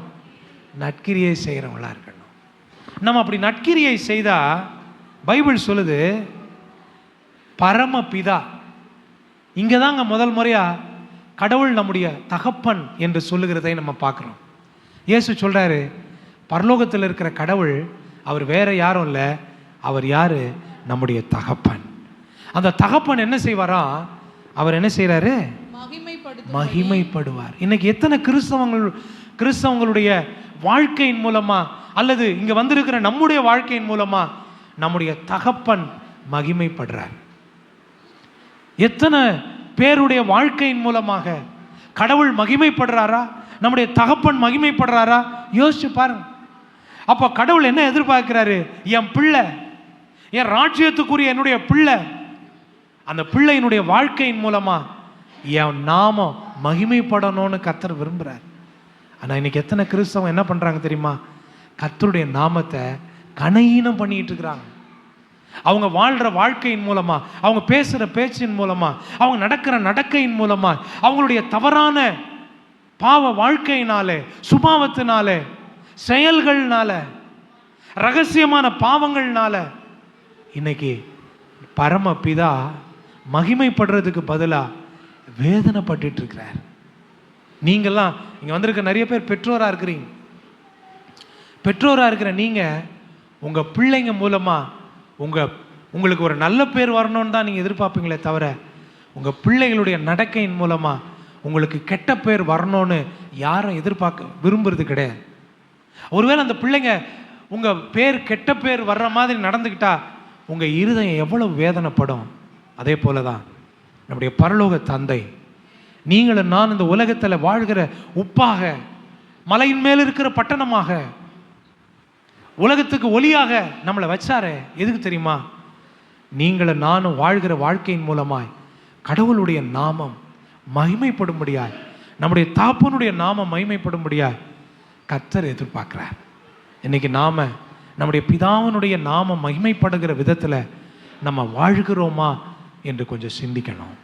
ஒருவேளை நம்முடைய வாழ்க்கை கடவுள் மகிமைப்படுற மாதிரி மற்றவங்களுக்கு ஒரு எடுத்துக்காட்டான வாழ்க்கையா இல்லாமல் இருந்துச்சுன்னா, இன்னைக்கு ஆண்டவர் சமூகத்தில் நம்முடைய தவறு அறிக்கையிட்டு, என் பாவத்தை மன்னிங்கப்பா, இது நாள் வரைக்கும் நான் உங்களை துக்கப்படுத்தி இருக்கிறேன், இன்னைக்கு ஆண்டவர் என் தவறை எனக்கு மன்னியும், இனி நான் வாழ்கிற காலத்தில் என்னுடைய வாழ்க்கையின் மூலமாக நான் மற்றவர்களுக்கு ஒரு உப்பாக, மலையின் மேல் இருக்கிற பட்டணமாக, ஒளியாக நான் வாழ்ந்து உம்முடைய நாமத்துக்கு மகிமையா நான் இருப்பேன் ஆண்டவரேன்னு சொல்லி இந்த காலை நேரத்தில் நீங்களும் நானும் ஒரு தீர்மானம் நாம் எடுக்க வேண்டும்.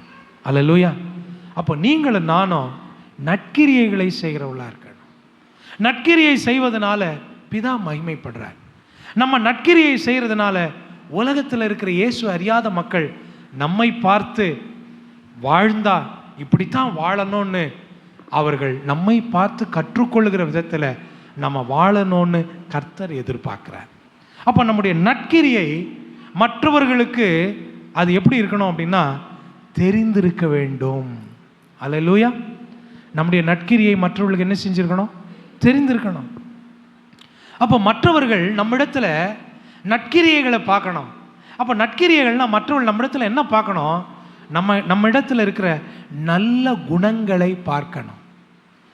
எனக்கு அவங்க கிட்ட இருக்கிற அந்த நல்ல குணம் எனக்கு இருக்கணும். ஏன் அவங்களுக்குள்ள அப்படிப்பட்ட ஒரு நல்ல குணம் இருக்கு? அவங்க கிறிஸ்தவங்க, அவங்க தேவனுடைய ராஜ்யத்துக்குரியவங்க, அவங்க தேவ வசனத்தை படிக்கிறவங்க, அவங்க ஆலயத்துக்கு போறவங்க, அவங்க ரட்சிக்கப்பட்டு ஞானஸ்நானம் எடுத்தவங்க, அவங்களுக்குள்ள இந்த நல்ல குணங்கள் அவங்களுக்குள்ள இருக்கிறது. அப்ப நமக்குள்ள மற்றவர்கள் நல்ல குணங்களை பார்க்க வேண்டும்.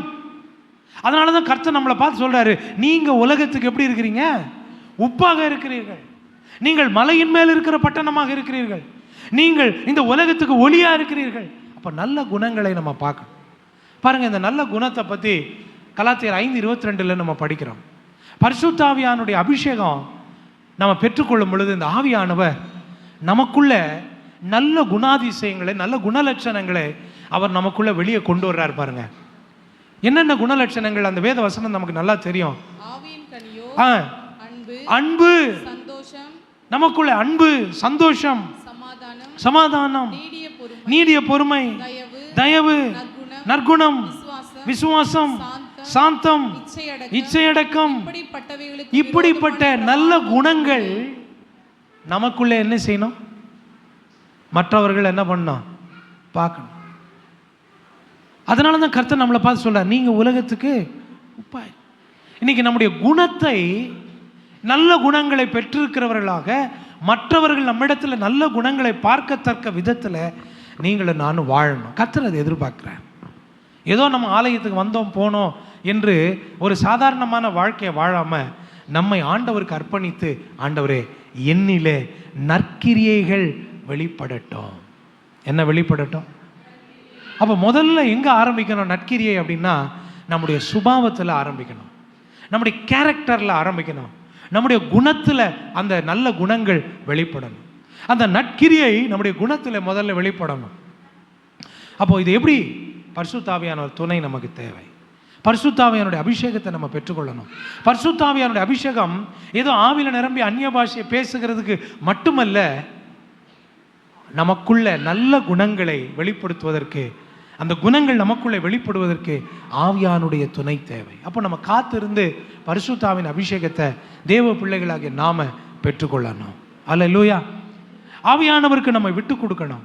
ஆவியானவருக்கு நம்ம விட்டு கொடுக்கும்போது அவர் நமக்குள்ள ஆவியின் கனிகள் வெளிப்பட நமக்கு உதவி செய்வார். அப்போ நம்ம பேசும்போது, நடக்கும்போது, நம்ம வாழும்போது, மற்றவர்கள் நம்ம பார்க்கும் பொழுது நமக்குள்ள நல்ல குணங்களை, நற்கிரியைகளை நம்முடைய சுபாவத்தில் பார்ப்பார். இன்னைக்கு கிறிஸ்தவங்களுக்குள்ள பக்தி இருக்குதுங்க, கிறிஸ்தவங்களுக்குள்ள இன்னைக்கு கிறிஸ்தவ மார்க்கத்துக்கான வழிபாடு இருக்குதுங்க. ஆனால் இன்னைக்கு தெய்வம் எதிர்பார்க்கிற நல்ல குணங்கள் இல்லைங்க. நான் தான் முதல்ல சொன்னேன், உப்பு சுவை கொடுக்கிறது. மலை மேல் இருக்கிற பட்டணம் 4 பேர் பார்க்குற மாதிரி இருக்கும். ஒளி மற்றவர்களுக்கு தன்னை கொடுக்கிறதாக இருக்கிறது. எதை நம்ம கொடுக்க போறோங்க? முதல்ல நம்ம கொடுக்க வேண்டியது நம்ம கிட்ட இருந்து கடவுளுடைய குணங்களை நம்ம வெளிப்படுத்த வேண்டும். அல்லேலூயா. இன்னைக்கு நமக்குள்ள பொறுமை இல்லை, நமக்குள்ள அன்பு இல்லை, சமாதானம் இல்லை, நமக்குள்ள சாந்தம் இல்லை, நமக்குள்ள இச்சை அடக்கம் இல்லை. இப்படிப்பட்ட நல்ல குணங்களை இன்னும் நம்ம வெளிப்படுத்தாமல் இருக்கிறோம். ஆனால் ஆண்டவர் நம்மளை பார்த்து சொல்றாரு, நீங்கள் உங்கள் நற்கிரியைகள், மக்கள் உங்கள் நற்கிரியைகளை கண்டு பரம பிதாவை அவங்க என்ன செய்யணுங்க? மகிமைப்படும். நமக்குள்ளதான் பொறாமை, போட்டி, மற்றவர்களை பற்றி புறங்கூறுதல், சண்டை, வாக்குவாதம், குறை சொல்லுதல், கோல் சொல்லுதல், இப்படிப்பட்ட தவறான குணாதிசயங்கள், மாம்சத்தின் கிரியைகள் நமக்குள்ள இருக்கு பிரியமானவர்களே. ஆனால் கர்த்தர் அதெல்லாம் எதிர்பார்க்கல. நமக்குள்ள நற்கிரியைகள் நம்முடைய சுபாவத்தில் வெளிப்படணும் அப்படின்னு விரும்புகிறார். நீங்கள் ரோமர் 12ஆம் அதிகாரத்தை நீங்கள் படிச்சீங்கன்னா அங்கே நம்ம இப்படி வாசிக்கிறோம் பாருங்களேன். 14ஆம் வசனத்திலிருந்து 18ஆம் வசனம் வரைக்கும் வாசிச்சிங்கன்னா அவர் சொல்றாரு, ஒருவரோடு ஒருவர் நீங்கள் ஏக சிந்தை உள்ளவர்களாயிருங்கள், மேட்டிமையானவைகளை சிந்தியாமல் தாழ்மையானவர்களுக்கு இணங்குங்கள், உங்களையே புத்திமான்கள் என்று எண்ணாதிருங்கள், ஒருவனுக்கும் தீமைக்கு தீமை செய்யாதிருங்கள். நீங்க 10ஆம் வசனத்திலிருந்து படிச்சீங்கன்னா 9ஆம் வசனத்துல படிங்க, உங்கள் அன்பு மாயமற்றதா இருப்பதாக, நன்மையை பற்றி கொண்டிருங்கள், சகோதர சிநேகத்தில் ஒருவர் மேல் ஒருவர் பட்சமாயிருங்கள், கணம் பண்றதுல, ஒருத்தரை ரெஸ்பெக்ட் பண்றதுல ஒருவருக்கு ஒருவர் என்ன பண்ணுங்க?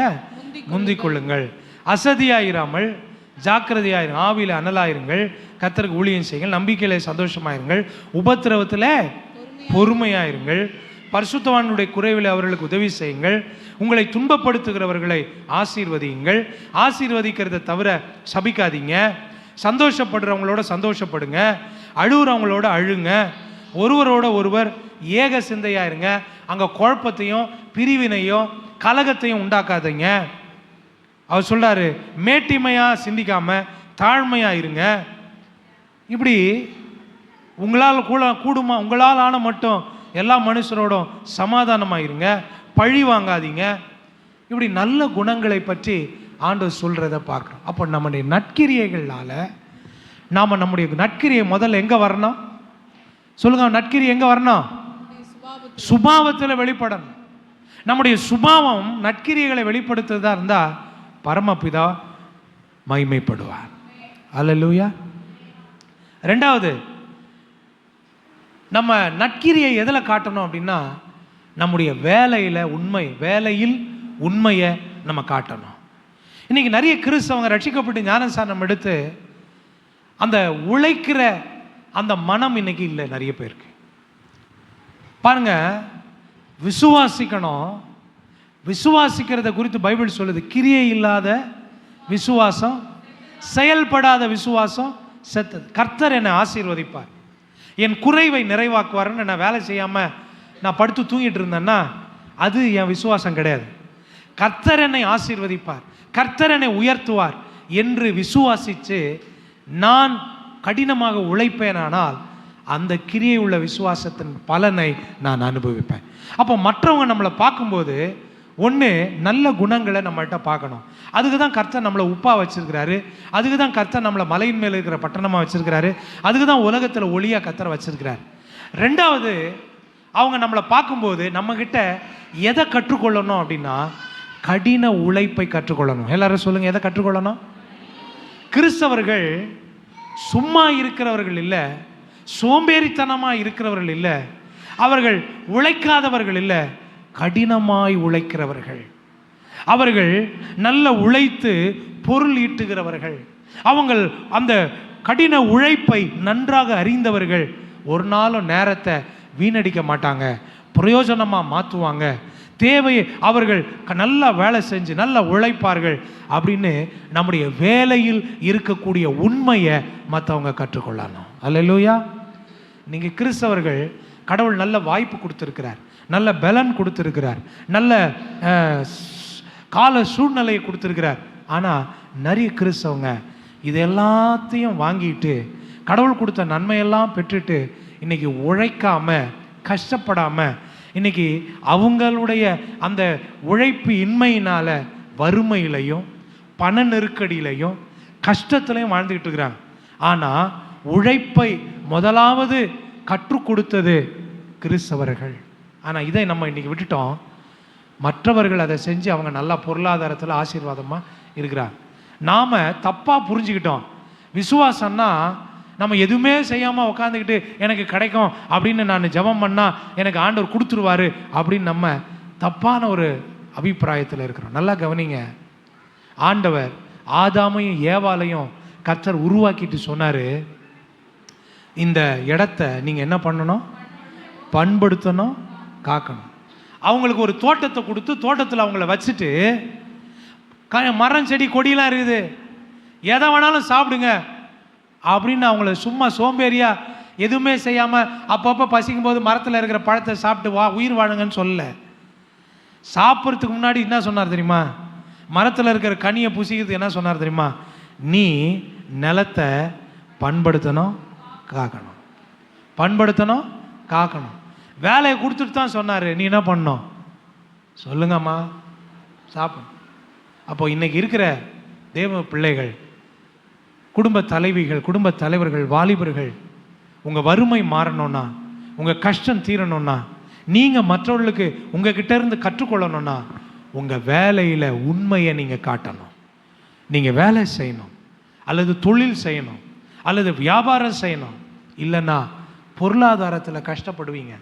கர்த்தர் உங்களை ஆசீர்வதிக்கணும்னு நினைக்கிறாரு, ஆனால் அதற்கான செயலை நீங்கள் என்ன செய்யலை. அப்போ மற்றவங்க நம்மளை பார்க்கும்போது என்ன நினைப்பாங்க? இந்த ஜனங்க வேலை செய்யாமல் சோம்பேறியாக உட்காந்துட்டு இருக்கிறாங்க, அப்போ எதை நம்ம கிட்ட இருந்து அவங்க கற்றுக்கொள்ள போறாங்க? ஆண்டவர் சொன்னாரு, நீங்கள் உலகத்திற்கு உப்பாக இருக்கிறீர்கள், நீங்கள் மலையின் மேல் இருக்கிற பட்டணம், நீங்கள் உலகத்துக்கு ஒளியாக இருக்கிறீர்கள். இன்னைக்கு நீங்களும் நான் உழைப்பினுடைய மேன்மையை புரிந்து கொள்ளணும். ஊழியமா இருக்கட்டும் அல்லது வேலை, உலக வேலையா இருக்கட்டும், சும்மா இருந்தா கர்த்தர் நமக்கு படி அளக்க மாட்டார். ஆண்டவர் சொன்னாரு, பறவைகளை கவனித்து பாருங்கள். உடனே நம்ம சொல்லுவோம், அது விதைப்பதும் இல்லை அறுப்பதும் இல்லை, ஆனாலும் பரமபிதா அதை என்ன செய்யறாரு? நம்ம உடனே அதுக்கு தப்பான அர்த்தம் புரிஞ்சுக்கிறோம். பறவை எதுவுமே செய்யல, ஆனால் ஆண்டவர் அதுக்கு என்ன கொடுக்குறாரு? சாப்பாடு கொடுக்குறாரு. அது மாதிரி நம்மளும் எதுவும் செய்யாமல் இருந்தால் கர்த்தர் நமக்கு சாப்பாடு கொடுப்பார். எந்த பறவையாவது கூட்டிலேயே உட்காந்து பார்த்துருக்கீங்களா? அப்போ பரமபிதா அதுக்கு உணவு ஊட்டணும்னா பறவை என்ன செய்யணும்? என்னம்மா செய்யணும்? தன் கூட்டை விட்டு வெளியே பறந்து போய் இறை தேடணும். தேடும்போது ஆண்டவர் அதுக்கு என்ன கொடுக்குறாரு? உணவு கொடுக்குறாரு. சில நேரம் வசனத்தை நம்ம சரியா புரிஞ்சுக்கிறதில்ல. அப்போ நாம நற்கிரியையில மற்றவர்களுக்கு மாதிரியா இருக்கணும்னு சொல்றார். அப்போ மாதிரியில குணத்துல மட்டும் இல்லை, நம்முடைய உழைப்புல உண்மையை நாம் மற்றவர்கள் பார்க்கணும். ஆண்டுடைய பிள்ளைங்க கடினமாய் உழைக்கிறவர்கள் உண்மையா உழைச்சி சம்பாதிப்பாங்க. குறுக்கு வழியில சம்பாதிக்க மாட்டாங்க, மற்றவங்களை ஏமாற்றி சம்பாதிக்க மாட்டாங்க, மற்றவர்களை கொள்ளையடித்து சம்பாதிக்க மாட்டாங்க, திருடி வாழ மாட்டாங்க. அவர்கள் உழைத்து தங்களுடைய உழைப்பின் பலனை அனுபவிப்பார்கள். 128ஆம் சங்கீதத்தினுடைய ஆசீர்வாதம் என்ன? அவர் சொல்லாரு, உன் கைகளின் பிரயாசத்தை நீ சாப்பிடுவாய். இன்னொருத்தந்த நீ சாப்பிட மாட்டாய், இன்னொருத்தந்த கொள்ளையடிக்க மாட்டாய், உன் கைகளின் பிரயாசத்தை நீ சாப்பிடுவாய். அப்போ மற்ற மக்கள் நம்முடைய உழைப்பினுடைய அந்த உண்மையை அவங்க பார்த்து நம்மகிட்ட கற்றுக்கொள்ளும். சகோதரிகளே, நீங்கள் நிறைய சகோதரிமார் வீட்டில் உட்காந்துக்கிட்டு தேவையில்லாத கதைகளை பேசிக்கிட்டு நேரத்தை செலவு பண்ணிட்டு இருக்கீங்க. யோசிங்க, ஜெபிங்க. நான் என் குடும்பத்திற்கு ஒரு சப்போர்ட்டாக நான் எப்படி இருக்க முடியும்? நான் ஏதாவது வேலை செய்ய முடியுமா? ஏதாவது தொழில் செய்ய முடியுமா? வியாபாரம் செய்ய முடியுமா? ஆண்டவர் எனக்கு உதவி செய்யுங்க, வாசலை திறந்தருளுங்க. நான் ஆண்டவருக்கு கொடுக்கத்தக்கதாய், மற்றவர்களுக்கு கொடுக்கத்தக்கதாய் நான் என்னை ஆசீர்வதியும், எனக்கு உழைப்பதற்கான வாசலை வழியை திறந்தருளும் என்று கேட்கணும். நம்முடைய சரீரத்தில் பலன் இருக்கிற வரைக்கும் நாம் உழைத்து கொண்டே இருக்க வேண்டும். அல்லேலூயா. கர்த்தர் அந்த உழைப்பில் உண்மையை எதிர்பார்க்கிறார். நம்ம இன்னைக்கு விசுவாசத்தை தப்பாக புரிஞ்சுக்கிட்டு இருக்கோம். நம்ம உழைக்கும் பொழுது நம்முடைய விசுவாசத்துக்கான பலனை கர்த்தர் தருகிறவராக இருக்கிறார். அல்லேலூயா. அப்போ நாம் உழைப்பின் உண்மையை, அந்த உழைப்பில் நற்கிரியையில் மற்றவர்கள் நம்ம பார்க்கணும். அதை கர்த்தர் எதிர்பார்க்கிறார். அதனால தான் 2 தெசலோனிக்கர் 3ஆம் அதிகாரத்தில் ஆண்டவர் ஒரு வார்த்தை சொன்னார் பாருங்களேன். 2 தெசலோனிக்கர், இங்கே இந்த நிருபம் நல்லா கவனிங்க. அப்போஸ்தலனாகிய பவுல் தெசலோனிக்க நிருபத்தை ஏன் எழுதுறாரு அப்படின்னா, முதல் 2 நிருபம் எழுதுவார், 2 லெட்டர் எழுதுவார் தெசலோனிக்க சபைக்கு. முதல் நிருபத்தில் இவர் என்ன பிரசங்கம் பண்ணிட்டார்னா, அங்கே நீங்கள் 1 தெசலோனிக்கர் 4ஆம் அதிகாரத்தில் படிச்சிங்கன்னா, இதோ ஆண்டவர் சீக்கிரமாக வர்றாரு, பிரதான தூதனுடைய சத்தத்தோடும் தேவ எக்காலத்தோடும் வானத்திலிருந்து இறங்கி வர்றார், இயேசுநாதர் சீக்கிரம் வர்றாரு, எல்லாரும் வருகைக்கு ஆயத்தப்படுங்க அப்படின்னு பிரசங்கம் பண்ணி முதல் நிருபத்தை எழுதிட்டார். இந்த பிரசங்கத்தை கேட்ட உடனே தெசலோனிக்கேயில் இருக்கிற விசுவாசிகள்லாம் நல்லா கவனிங்க, தெசலோனிக்க நிருபத்தில் நிறைய சத்தியத்தை போதிக்கிறார். அதெல்லாம் கேட்டவங்க அதெல்லாம் விட்டாங்க. எதை மட்டும் பிடிச்சினாங்க தெரியுமா? இயேசு சீக்கிரம் வர்றாருன்றதை மட்டும் பிடிச்சிக்கினாங்க. பிடிச்சிக்கிட்டு என்ன பண்ணிட்டாங்க, இந்த சத்தியத்தை கேட்ட உடனே, ஓ இயேசு சீக்கிரம் வர்றாரா, அப்போ இனி வேலைக்கு போகிறதெல்லாம் வேஸ்ட்டு, இருக்கிறதெல்லாம் விற்றுட்டு எல்லாத்தையும் விற்றுட்டான். ஆள் இருக்கிற வீட்டில் இருக்கிற எல்லாத்தையும் விற்றுட்டாங்க. யாரும் வேலை வெட்டிக்கு போகிறதில்ல. இயேசு சீக்கிரம் வரப்போகிறாரு, அதனால் இன்றைக்கி நம்ம வேலையெல்லாம் போவேனா, வரும்போது பரலோகத்துக்கு போக போகிறோமே, நம்ம எதுக்கு இந்த உலகத்தில் போய் கஷ்டப்பட்டு உழைக்கணும், இருக்கிற நிலத்தை எல்லாத்தையும் விற்றுட்டு விற்ற காசை வச்சு உட்காந்து சாப்பிட்டுட்டு இருக்கான். என்ன நினைப்பில்ல, இயேசு வரப்போகிறார், நாளைக்கு வர்றாரு, நாளான்னைக்கு வர்றாரு, நாளைக்கு வர்றாரு, நாளான்னைக்கு வர்றாரு. யாரும் வேலைக்கு போகல, யாரும் வேலை செய்யலை. இப்போது சபையில் ஒரே குழப்பம், குடும்பத்தில் இருந்த காசெல்லாம் செலவாயிடுச்சு. இப்போ வீட்டுங்களில் சாப்பிட முடியல, கணவன் மனைவிக்கு சண்டை வருது. சரியான பொருளாதாரம் இல்லைன்னா குடும்பத்தில் என்ன வரும்?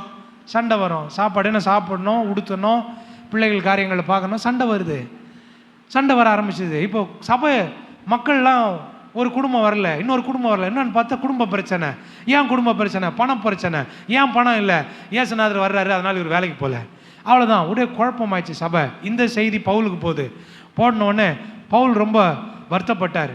எவ்வளோ சத்தியத்தை எழுதினேன், இயேசு சீக்கிரமாக தான் வர்றாரு, சீக்கிரம் வரப்போகிறாரு, அவர் நினையாத நாளில் வரப்போகிறார், உண்மைதான். ஆனால் அது வரைக்கும் இந்த உலகத்தில் தான் நம்ம வாழணும். அப்போ வாழும்போது அன்றாட நம்ம தேவைகளுக்கு நம்ம உழைத்து சம்பாதிக்கணும் அப்படின்ற உண்மையை புரிஞ்சிக்காம இவங்க இயேசு வர்றாருன்றதுக்காக இனிமேல் நான் உழைக்க மாட்டேன் அப்படின்னு இவங்க வேலையை விட்டுட்டு சும்மா சுற்றிட்டு இருக்கிறாங்களேன்னு ரொம்ப மனசில் வேதனைப்பட்டு 2வது லெட்டர் எழுதுறார். என்ன எழுதுறார் தெரியுமா? வாசிங்களேன். 2 தெசலோனிக்கேயர் 3ஆம் அதிகாரம் 3ஆம் அதிகாரத்தில் 10ஆம் வசனத்தில் சொல்றாரு, ஒருவன் வேலை செய்ய மனதில்லாதிருந்தால் அவன் சாப்பிடவும் கூடாதென்று நாங்கள் உங்களிடத்தில் இருந்த பொழுது உங்களுக்கு கட்டளையிடவில்லையா?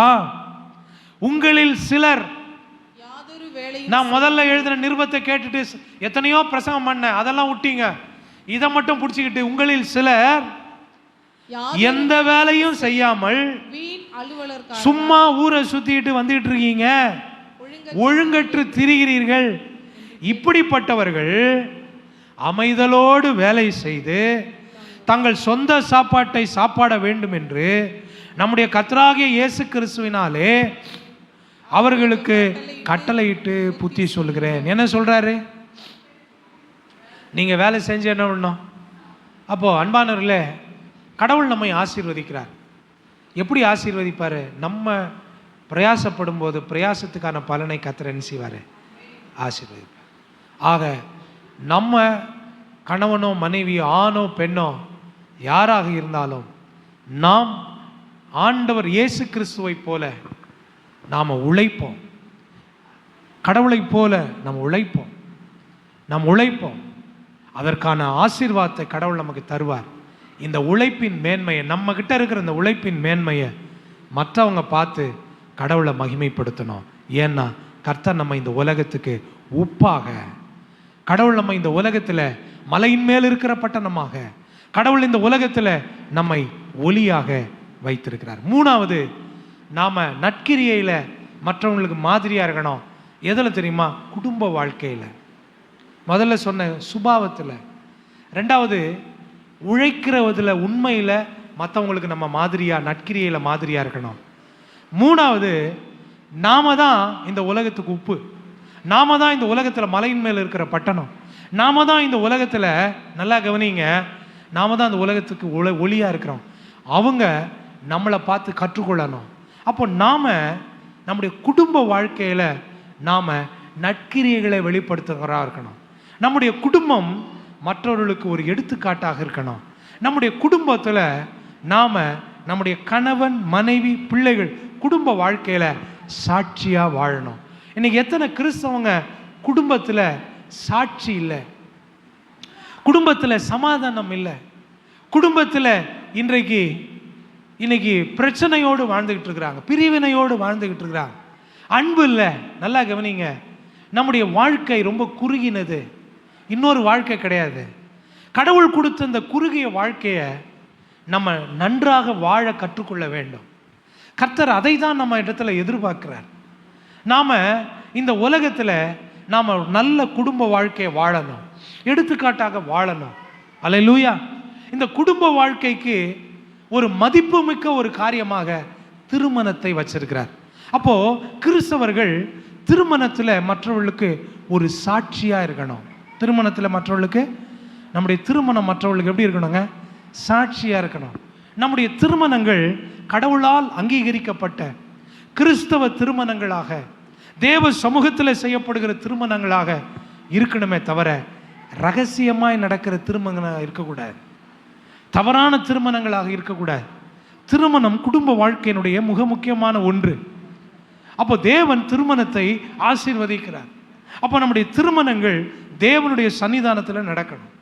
அந்த திருமணங்கள் ஒரு கிறிஸ்தவ பிள்ளையை கல்யாணம் பண்ணணும். கிறிஸ்தவ பிள்ளை இயேசு அறியாத ஒரு பிள்ளையை கல்யாணம் பண்ணா நீயும் அவங்கள போல மெய்யான ஜீவனுள்ள தெய்வத்தை விட்டுட்டு விக்கிரகத்துக்கு முன்னாடி போய் நிற்கக்கூடிய ஒரு தர்ம சங்கடமான ஒரு தவறான நிலைக்கு நீ தள்ளப்படுவாய். அப்போ நாம ஒரு எடுத்துக்காட்டாக இருக்கணும். ரெண்டாவது, திருமண பந்தத்தில் கணவன் மனைவிக்கு உள்ள வாழ்க்கையில் சாட்சியாக இருக்கணும். பாருங்கள், பைபிளில் ஆண்டவர் ஒரு கணவன் ஒரு மனைவி எப்படி இருக்கணும்னு சொல்கிறார். கணவன் என்ன செய்யணுமா? தன் மனைவியை அன்பு கூறணும். அல்லேலூயா. அன்பு கூறணும், அன்பு செலுத்தணும். இன்னைக்கு எத்தனை கணவன்மார் தன் மனைவி மேலே அன்பு செலுத்தாமல் இருக்கிறாங்க? அல்லேலூயா. ஆண்டவர் சொன்னார், பெண்கள் பலகீனமான பாண்டம். அப்படின்னா என்ன சொல்கிறாரு? அவங்க கொஞ்சம் எமோஷனல் பீயிங், உடனே உணர்ச்சி வசப்படக்கூடியவர்கள். அவங்க யோசித்து செயல்பட மாட்டாங்க, முதல்ல செயல்பட்டு அப்புறமா யோசிப்பாங்க.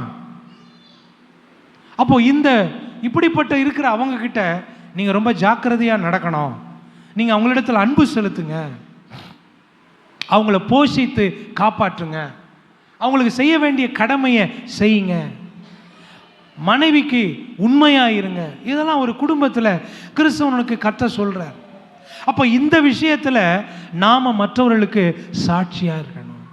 மனைவிகளை பார்த்து சொல்கிறார், நீங்கள் உங்கள் சொந்த புருஷருக்கு கர்த்தருக்கு கீழ்ப்படுகிறது போல கீழ்ப்படியணுமா. எப்படி கீழ்ப்படியணுமா?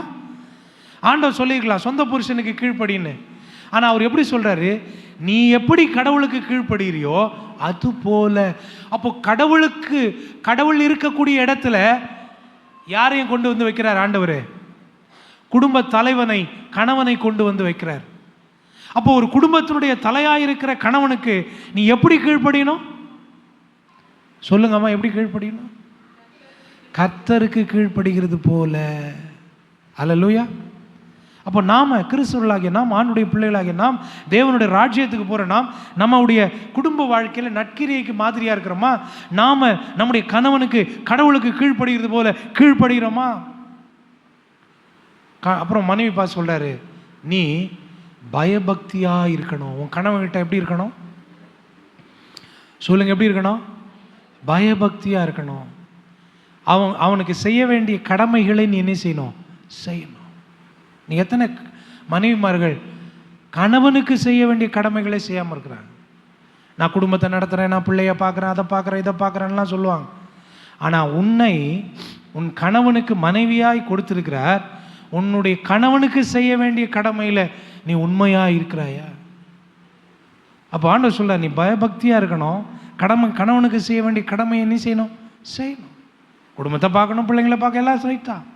ஆனால் ஒரு மனைவியாக கணவனுக்கு செய்ய வேண்டிய கடமையை செய்யணும். செய்ய தவறுனா அப்போது எப்படி நம்ம மற்றவர்களுக்கு சாட்சியாக நிற்க முடியும்? ஆண்டவர் சொன்ன, நீ உலகத்துக்கு உப்பாக இருக்கிறாய், மலையின் மேலுக்கு பட்டணமாக இருக்கிறாய், நீ ஒளியாக இருக்கிறாய். மற்றவர்கள் உன்னை பார்க்கும் பொழுது உன்னுடைய வாழ்க்கையை கண்டவர்கள் கற்றுக்கொள்ளணும்.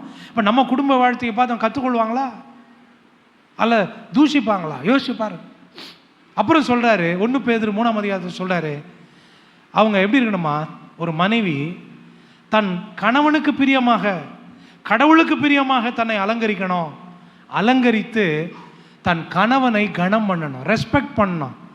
சாரால் எப்படி அவங்க கணவனாரை எப்படி ரெஸ்பெக்ட் பண்ணாங்களா? அந்தபடியே சாரால் போதும். அவங்க என்ன பண்ணியிருக்கிறாங்க? தன் கணவனை ரெஸ்பெக்ட் பண்ணுறாங்க.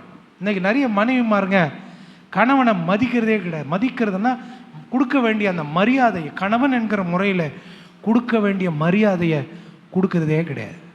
நல்லா கவனிங்க, நீங்கள் உங்கள் கணவனுக்கு கொடுக்குற மரியாதை தான் உங்களுக்கு மரியாதையாக திரும்பி வரும். நீங்கள் உங்கள் கணவனுக்கு மரியாதை கொடுக்கலன்னா உங்களுக்கு உங்கள் வாழ்க்கையில் என்ன இருக்காது? மரியாதை இருக்காது. நீங்கள் யோசிச்சு பாருங்கள். உங்களுக்கு கர்த்தர், நீங்கள் வேற கணவன் வேற கிடையாது. ஆண்டவர் சொன்னார், இருவரும் ஒரே மாம்சமாக இருக்கிறார். அப்போ நீங்கள் உங்கள் கணவனுக்கு கொடுக்குற மரியாதை தான், அந்த ரெஸ்பெக்ட் தான் உங்களுக்கும் திரும்பி வரும். உங்களுக்குமான ரெஸ்பெக்ட். மற்றவங்களுக்கு முன்னாடி நீங்கள் உங்கள் கணவனை கனஈனம் பண்ணீங்கன்னா நீங்களும் மற்றவங்களுக்கு முன்னாடி கனஈனப்படுவீர்கள். அப்போ அங்கே நம்ம பார்க்குறோம், பேதுரு சொல்கிறாரு, நீங்கள் கடவுளுக்கு பிரியமாக அலங்காரம் பண்ணுங்க. தேவையில்லாத அலங்காரம் உங்களுக்கு வேண்டாம். நீங்கள் உங்களுக்கு கடவுளுக்கு பிரியமாக, கணவனுக்கு பிரியமாக அலங்காரம் பண்ணி அவனை மதிக்க அப்படின்றார். அப்போ நம்ம குடும்ப வாழ்க்கை மற்றவர்களுக்கு முன்பதாக ஒரு சாட்சியாக இருக்கணும். குடும்பத்தில் சந்தோஷம் இருக்கணும், குடும்பத்தில் கணவன் மனைவி பிள்ளைகளிடத்தில் ஒரு நல்ல தொடர்பு, கம்யூனிகேஷன் இருக்கணும். நீ குடும்பத்தில் பிரச்சனைக்கு காரணம் என்ன தெரியுமா?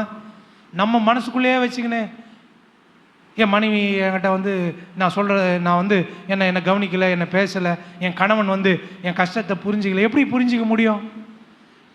நம்ம அவங்களோட என்ன பண்ணணும்? நம்முடைய உள்ளத்தில் இருக்கிறது அவங்கக்கிட்ட சொல்லணும், அவங்க உள்ளத்தில் இருக்கிறது நம்மக்கிட்ட சொல்லணும். இந்த தொடர்பு தான் பிரச்சனைகளை சரி பண்ணும். நம்ம மைண்டிலே வச்சுக்கிட்டு அவராக புரிஞ்சு நடந்துப்பாருன்னா என்னைக்கு நடக்கிறது? அப்போ நல்லா கவனிங்க, நம்முடைய குடும்ப வாழ்க்கை சாட்சியாக இருக்கணும். குடும்ப வாழ்க்கையின் தூய்மை, கணவன் மனைவிக்கு உண்மையாக இருக்கணும், மனைவி கணவனுக்கு உண்மையாக இருக்கணும். இருக்கிறது கொஞ்ச காலம், நாளைக்கு இருப்போமானே தெரியாது. இன்னைக்கு கர்த்தர் நம்மளை வாழ வச்சிருக்கிறார், குடும்பத்தை கொடுத்துருக்கிறார், கணவனை கொடுத்துருக்கிறார், மனைவியை கொடுத்துருக்கிறார், பிள்ளைகளை கொடுத்துருக்கிறார். ஆண்டவருக்கு கீழ்ப்படிந்து சந்தோஷமான, தூய்மையான, எடுத்துக்காட்டான நல்ல குடும்ப வாழ்க்கையை நம்ம வாழணும். பிள்ளைகளை கடவுளுக்குள்ளே நடத்தி, பயபக்தியில் நடத்தி, பிள்ளைகளை கடவுளுடைய வழியில் நடத்தி, அவங்க இஷ்டத்துக்கு விடக்கூடாது, கடவுளுடைய விருப்பத்துக்கு நேராக நடத்தி அவர்களை நல்வழிப்படுத்தி நம்முடைய குடும்பம் ஒரு நல்ல எடுத்துக்காட்டான குடும்பமாய் மற்றவர்களுக்கு முன்பதாக இருக்கணும். அதனால தான் ஆண்டவர் நம்மளை பார்த்து சொன்னார், உலகத்துக்கு உப்பாக இருக்கிறீங்க. உலகத்துக்கு எப்படி இருக்கிறீங்க? உப்பாக இருக்கிறீங்க. மலையின் மேல் இருக்கிற பட்டணமாக இருக்கிறீங்க, உலகத்துக்கு ஒளியாக இருக்கிறீங்க. அதே அதிகாரத்தில் மத்தேயு 5 சொல்கிறாரு, தள்ளி விடுதலை நான் வெறுக்கிறேன். தள்ளி விடுதல்னா என்ன? டிவோர்ஸ். அவர் சொல்கிறாரு, கிறிஸ்தவர்கள் என்ன பண்ணக்கூடாது சொல்லுங்க? என்ன பண்ணக்கூடாது?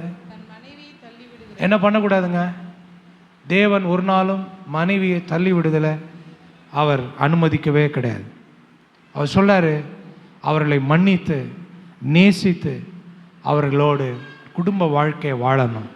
தேவன் தள்ளி விடுதலை, டிவோர்ஸை வெறுக்கிறார், அவர் அதை வெறுக்கிறார்.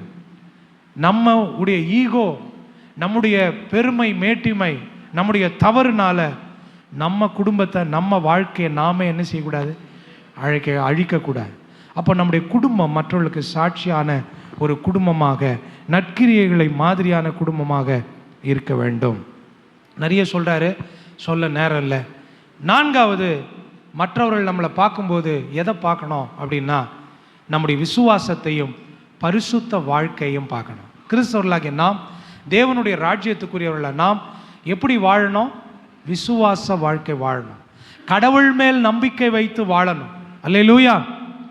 யார் மேலே நம்பிக்கை இருக்கணும்? என்ன வந்தாலும், இப்போ இந்த கிறிஸ்தவங்க பாருங்க, எவ்வளோ கஷ்டம் வந்தாலும், எவ்வளோ பிரச்சனை வந்தாலும், எவ்வளோ போராட்டம் வந்தாலும், வியாதி வந்தாலும், நெருக்கம் வந்தாலும், இவங்க ஒரு நாளும் சோர்ந்து போக மாட்டேங்கிறாங்களே, மனம் உடைஞ்சு போக மாட்டேங்கிறாங்களே, தைரியமாக இருக்கிறாங்களே, நம்பிக்கையாக இருக்கிறாங்களே அப்படின்னு மற்றவர்கள் ஆச்சரியப்படணும். ஏன் தெரியுமா? நமக்கு தெரியும், நம்முடைய நம்பிக்கை இயேசு. அல்லேலூயா, அல்லேலூயா. நம்மை வாழ வைக்கிற சர்வ வல்லமையுள்ள ஆண்டவர் நம்முடைய நம்பிக்கையாக இருக்கிறார். அப்போ நம்ம மற்றவங்க நம்மளை பார்க்கும்போது நம்பிக்கைக்கு மாதிரியாக, விசுவாசத்துக்கு மாதிரியாக இருக்கணும். நம்ம பேசும்போது நம்ம வாயில் என்ன வார்த்தை வரணும்? விசுவாசத்துக்கான வார்த்தை வரணும். நம்ம வாயில் நெகட்டிவான, எதிர்மறையான வார்த்தை வரக்கூடாது. என் வாயில் நான் இருந்து என்ன பிரயோஜனம், வாழ்ந்து என்ன பிரயோஜனம், செத்து போனால் நல்லா இருக்கும், இந்த வார்த்தை வரக்கூடாது. கர்த்தர் இருக்கிறார், எல்லாவற்றையும் அவர் பார்த்து கொள்வார். கர்த்தர் எனக்காக யாவையும் செய்து முடிப்பார். யோபு பக்தன் சொல்றார், எல்லாத்தையும் இழந்த நிலைமையில சொல்றார், ஒன்றும் இல்லை, எல்லாம் போச்சு, வியாதியில் இருக்காரு, சொல்றாரு, கர்த்தர் எனக்காக யாவையும் செய்து முடிப்பார். அல்லேலூயா. சங்கீதக்காரன் சொல்றாரு, கர்த்தர் எனக்காக யாவையும். இந்த 2 தேவ மனிதர்களும் சொல்றாங்க, கர்த்தர் எனக்காக யாவையும் செய்து முடிப்பார். அன்பான தேவனுடைய பிள்ளைகளே, நம்முடைய வாழ்க்கையிலும் கூட கர்த்தர் நமக்காக யாவையும் செய்து முடிக்கக்கூடியவராக இருக்கிறார். அந்த நம்பிக்கையோடு வாழ்கிறவங்களா இருக்கணும். 2வது, நம்முடைய பரிசுத்த வாழ்க்கை, பேச்சில், பார்வையில், நடக்கையில், வாழ்க்கையில் பரிசுத்தம் இருக்கணும். கர்த்தர் பரிசுத்தத்தை எதிர்பார்க்க. ஆன சொன்னா, நான் பரிசுத்தர் ஆகையால் நீங்களும். நம்மளை மற்றவங்க பார்க்கும்போது அவனும் குடிக்கிறான், சபைக்கு வரவனும் குடிக்கிறான், அப்படி இருந்தா எப்படி? பரமபிதா மகிமைப்படுவாரா? அவனும் தவறான வாழ்க்கை வாழ்றான், நீயும் தவறான வாழ்க்கை, பரமபிதா மகிமைப்படுவாரா? இதற்கு தான் கர்த்தர் ரட்சித்து ஆலயத்தை கொண்டு வந்தாரா? இல்லையே. அவர் பரிசுத்தம் உள்ளவராக இருக்கிறது போல நாமும் பரிசுத்தம் உள்ளவராக வாழ இந்த பரிசுத்தத்தை மற்றவங்க பார்க்க கர்த்தர் நம்மை அழைத்திருக்கிறார். அல்லேலூயா. அதனால தான் ஆண்டவர் சொன்னார், நீங்கள் உலகத்துக்கு உப்பாக இருக்கிறீங்க, மலையின் மேல் பட்டணமாக இருக்கிறீங்க, உலகத்துக்கு ஒளியாக இருக்கிறீங்க. அப்போ நம்ம விசுவாசத்தை, நம்முடைய பரிசுத்த வாழ்க்கையை மற்றவர்கள் பார்க்கணும். எதை பார்க்கணும்? பக்கத்தில் இருக்க பார்த்து சொல்லுங்க, மற்றவங்க நம்மக்கிட்ட இருக்கிற விசுவாசத்தை, பரிசுத்த வாழ்க்கையை கண்டு நம்முடைய பரமபிதாவை மகிமைப்படுத்தணும். யாபகுக்கில் அந்த தேவ மனிதன் சொல்றாரு, அவர் சொல்றாரு, எது இல்லாமல் போனாலும் நான் கர்த்தருக்குள் மகிழ்ச்சியாக இருப்பேன். அல்லேலூயா. விசுவாசம், அந்த நம்பிக்கை நமக்கு இருக்கணும் இழப்பின் மத்தியில். அல்லேலூயா. நம்ம விசுவாசம் உடையவர்களாக இருக்கணும். ஐந்தாவதாக நம்ம எதில் மற்றவங்களுக்கு எடுத்துக்காட்டாக இருக்கணும்? உதவி செய்வதிலே. கிறிஸ்தவர்கள் நாம உதவி செய்கிறவர்கள். ஏன்னா நம்ம ஆண்டவர் நல்லோர் மேலையும் தீயோர் மேலையும் மழையை வர்ஷிக்க பண்ணுகிறவர். இன்னைக்கு கிறிஸ்தவர்களுக்குள்ள அந்த இரக்க குணம் இல்லை, உதவி செய்கிற அந்த குணம் இல்லை. ஒரு சகோதரன் பாடுபட்டார், அந்த சகோதரனுக்கு உதவி செய்யக்கூடிய ஒரு மனம் இல்லை. உதவி என்பது வெறும் பணம் பொருள் மட்டுமல்ல, அவர்களுக்கு ஜெபிப்பது, அவர்களுக்கு ஆறுதலான வார்த்தையை சொல்வது, அவங்களுடைய நல்லது கட்டதில் அவங்க கூட இருப்பது, இதெல்லாம் ஒரு உதவி பாருங்க. அப்போ நாம உதவி செய்வதிலே மற்றவர்களுக்கு எடுத்துக்காட்டா இருக்கணும். அல்லேலூயா. எந்த கைமாறும் கருதாமல் மற்றவர்களுக்கு உதவி செய்யக்கூடியவர்களாக நாம் இருக்கணும். நீங்கள் 5ஆம் அதிகாரத்தை மத்தேயு 5 படிச்சீங்கன்னா அவர் நிறைய சொல்றார் எப்படி உதவி செய்யணும். மனுஷர் பார்க்குற மாதிரி உதவி செய்யாத. 6ஆம் அதிகாரத்தில் மனுஷர் பார்க்குற மாதிரி உதவி செய்யாத. நீ தர்மம் செய்யும்போது மனுஷரால் புகழப்படுவதற்கும் மாயக்காரர் ஆலயங்களில் வீதிகளில் செய்வது போல உனக்கு முன்பாக தாரையை ஊதுவியாதே, அவர்கள் தங்கள் பலனை அடைந்து தீர்ந்தார் என்று மெய்யாவை உங்களுக்கு. நீயோ தர்மம் செய்யும் போது உங்கள் தர்மம் அந்தரங்கமாய் இருப்பதற்கு உன் வலதுகை செய்கிறதை உன் இடதுகை அறியாதிருக்க கடவுது. சில நேரம் நம்ம செஞ்ச உதவியை சொல்லிக்கிட்டே இருப்போம் 4 பேருக்கு, நான் அதை பண்ணிட்டேன் அதை பண்ணிட்டேன் அதை பண்ணிட்டேன், உங்களுக்கு இது கொடுத்து சோறு போட்டேன், பணம் கொடுத்தேன், அதை கொடுத்தேன். ஆனால் சொன்னார், உன் வலது கை செய்கிறது உன் இடது கைக்கு என்ன செய்யக்கூடாது. ஆனால் தர்மம் செய்யணுன்றார், உதவி செய்யணுன்றார். உன்னால் ஆன மட்டும் மற்றவர்களுக்கு நன்மை செய், உதவி செய். கிறிஸ்தவர்கள் மற்றவர்கள் உதவி செய்கிறவர்கள். அவன் சத்ருவாக இருந்தால் கூட ஆண்டவர் சொல்றாரு, அவனுக்கு நீ என்ன பண்ணு, அவனுக்கு ஆகாரம்னா கொடு, தண்ணி கேட்குறானா கொடு, உதவி செய். ஐயோ சத்ருவாச்சே, எனக்கு விரோதமாக எழுமணவனாச்சே, அவன் நாசமாக போட்டு அவனுக்கு எதுவும் செய்ய மாட்டேன் சொல்லாத. நல்லவங்களோ கெட்டவங்களோ உதவி என்று வரும் பொழுது உதவி செய்யக்கூடிய தர்மம் பண்ணக்கூடியவர்களாக கிறிஸ்தவர்கள் இருக்கணும். ஏன்னா ஆண்டவர் நம்மளை உப்பாக மலையின் மேல் இருக்கிற பட்டணமாக கர்த்தர் வச்சிருக்கிறார். 6வது நம்ம ஆண்டவர் எது மற்றவர்களுக்கு எது எடுத்துக்காட்டாக வச்சிருக்கிறார்? நற்கிரியையில் எப்படி தெரியுமா? பயமில்லா வாழ்க்கை. எல்லாரும் சொல்லுங்க, என்ன வாழ்க்கை? ஆண்டவர் பைபிள் சொல்லுது, கர்த்தர் நமக்கு பயமுள்ள ஆவியை கூடாமல். யாரை பார்த்து சொல்றாரு? ஆண்டவர் நமக்கு பயமுள்ள ஆவியை கூடாமல்னு யாரை பார்த்து சொல்றாரு? நம்ம பார்த்து சொல்றார். தேவ பிள்ளைகளை பார்த்து சொல்றார். கிறிஸ்தவர்களை பார்த்து சொல்றார், பயமுள்ள ஆவியை கூடாமல். இன்னைக்கு வெளியே இருக்கிறவனை காட்டிலும் சபையில் இருக்கிற ஆட்களுக்கு தான் இன்னைக்கு நேரத்தை கண்டா பயம், ராவகால யம கண்ட பயம், எலுமிச்சை பழத்தை பார்த்தா பயம், தேங்காவை பார்த்தா பயம், ஏதாவது இப்போ ஒரு கலர் பொடியை பார்த்தா பயம். உலகத்தில் அவனுக்கு கூட பயம் இல்லை. யாருக்கு தான் பயம்? இப்போ ஆண்டவர் சொன்னார், நமக்கு பயமுள்ள ஆவியை கூடாமல் அன்பும் பலமும் தெளிந்த புத்தியும் உள்ள ஆவியையே கர்த்தர் நமக்கு என்ன பண்ணியிருக்கிறார்? தந்திருக்கிறார். சின்ன சின்ன விஷயத்தை கண்டா பயம், யாராவது ஏதாவது சொல்லிட்டா பயம். இந்த பயத்தையே சில பேர் மூலதனமாக வச்சு இன்னைக்கு பொழப்பு நடத்திக்கிட்டு இருக்கிறாங்க. அன்பானவர்களே, நம்ம பயமில்லாமல் பயமில்லா வாழ்க்கை வாழ்கிறத மற்றவர்கள் என்ன செய்யணும்? பார்க்க. என்ன இவ்வளோ தைரியமாக இருக்காங்களே. ஆனால் அவங்களுக்கு தெரியாது, நமக்கு தெரியும். ஆண்டவர் சொல்லியிருக்கிறாரு, பயப்படாதே, நான் உன்னுடனே இருக்கிறேன். அப்போ நம்ம என்ன வந்தாலும் சரி, என்ன பிரச்சனைகள் போராட்டங்கள் அனுதின வாழ்க்கையில் நம்ம சந்தித்தாலும் சரி, நமக்கு என்ன இருக்கக்கூடாதுங்க? சொல்லுங்க, என்ன இருக்கக்கூடாது? எதை கண்டோம்? பயம் இருக்கக்கூடாது. ஏன்னா நம்ம கூட அண்ட சராசரங்களை உண்டாக்கின சர்வ வல்லமையுள்ள கடவுள் நம்மோடு கூட இருக்கிறார். கரங்களை தட்டி கர்த்தரை ஸ்தோத்திரம் பண்ணலாமா? அவர் சொல்றாரு, பயப்படாதே, நான் உன்னுடனே கூட இருக்கிறேன், திகையாதே, நான் உன் தேவன், நான் உன்னை பலப்படுத்தி நான் உனக்கு சகாயம் பண்ணுவேன், என் நீதியின் வலது கரத்தினால் உன்னை தாங்குவேன். இதை விட யாருங்க நமக்கு என்ன சொல்ல முடியும்? அப்ப நம்ம பயமில்லாத வாழ்க்கைய யார் பார்க்கணும்? வியாதியா, மரணமா? பயப்படாத. பவுல் சொல்றாரு, கிறிஸ்து எனக்கு ஜீவன், சாவு எனக்கு ஆதாயம். உயிரோட இருந்தா கடவுளுக்காக வாழ்வேன், சத்த ஆண்டவருடைய ராஜ்யத்தில் அவர் கூட வாழ்வேன். அவ்வளவுதான் வித்தியாசம். இருந்தா இங்க கடவுளுக்காக வாழ்க்கை, இல்லைன்னா கடவுளோடு வாழ்க்கை. ஆனா நமக்கு பாருங்க பயம், நாளைக்கு என்ன நடக்குமோ, இன்னைக்கு என்ன நடக்குமோ. ஆண்டவர் சொன்னாரு, நீதிமான் கைவிடப்பட்டதையும் அவன் சந்ததி அப்பத்துக்கு இறந்து திரிந்ததையும் நான் காணேன். அல்லேலூயா. கடவுளுடைய பிள்ளைகளை ஒரு நாள் கர்த்தர் கைவிடவே மாட்டார். பயம் முதலாவது தேவ பிள்ளைகளை விட்டு மாறணும். இதை மற்றவங்க பார்க்கணும். அல்லேலூயா.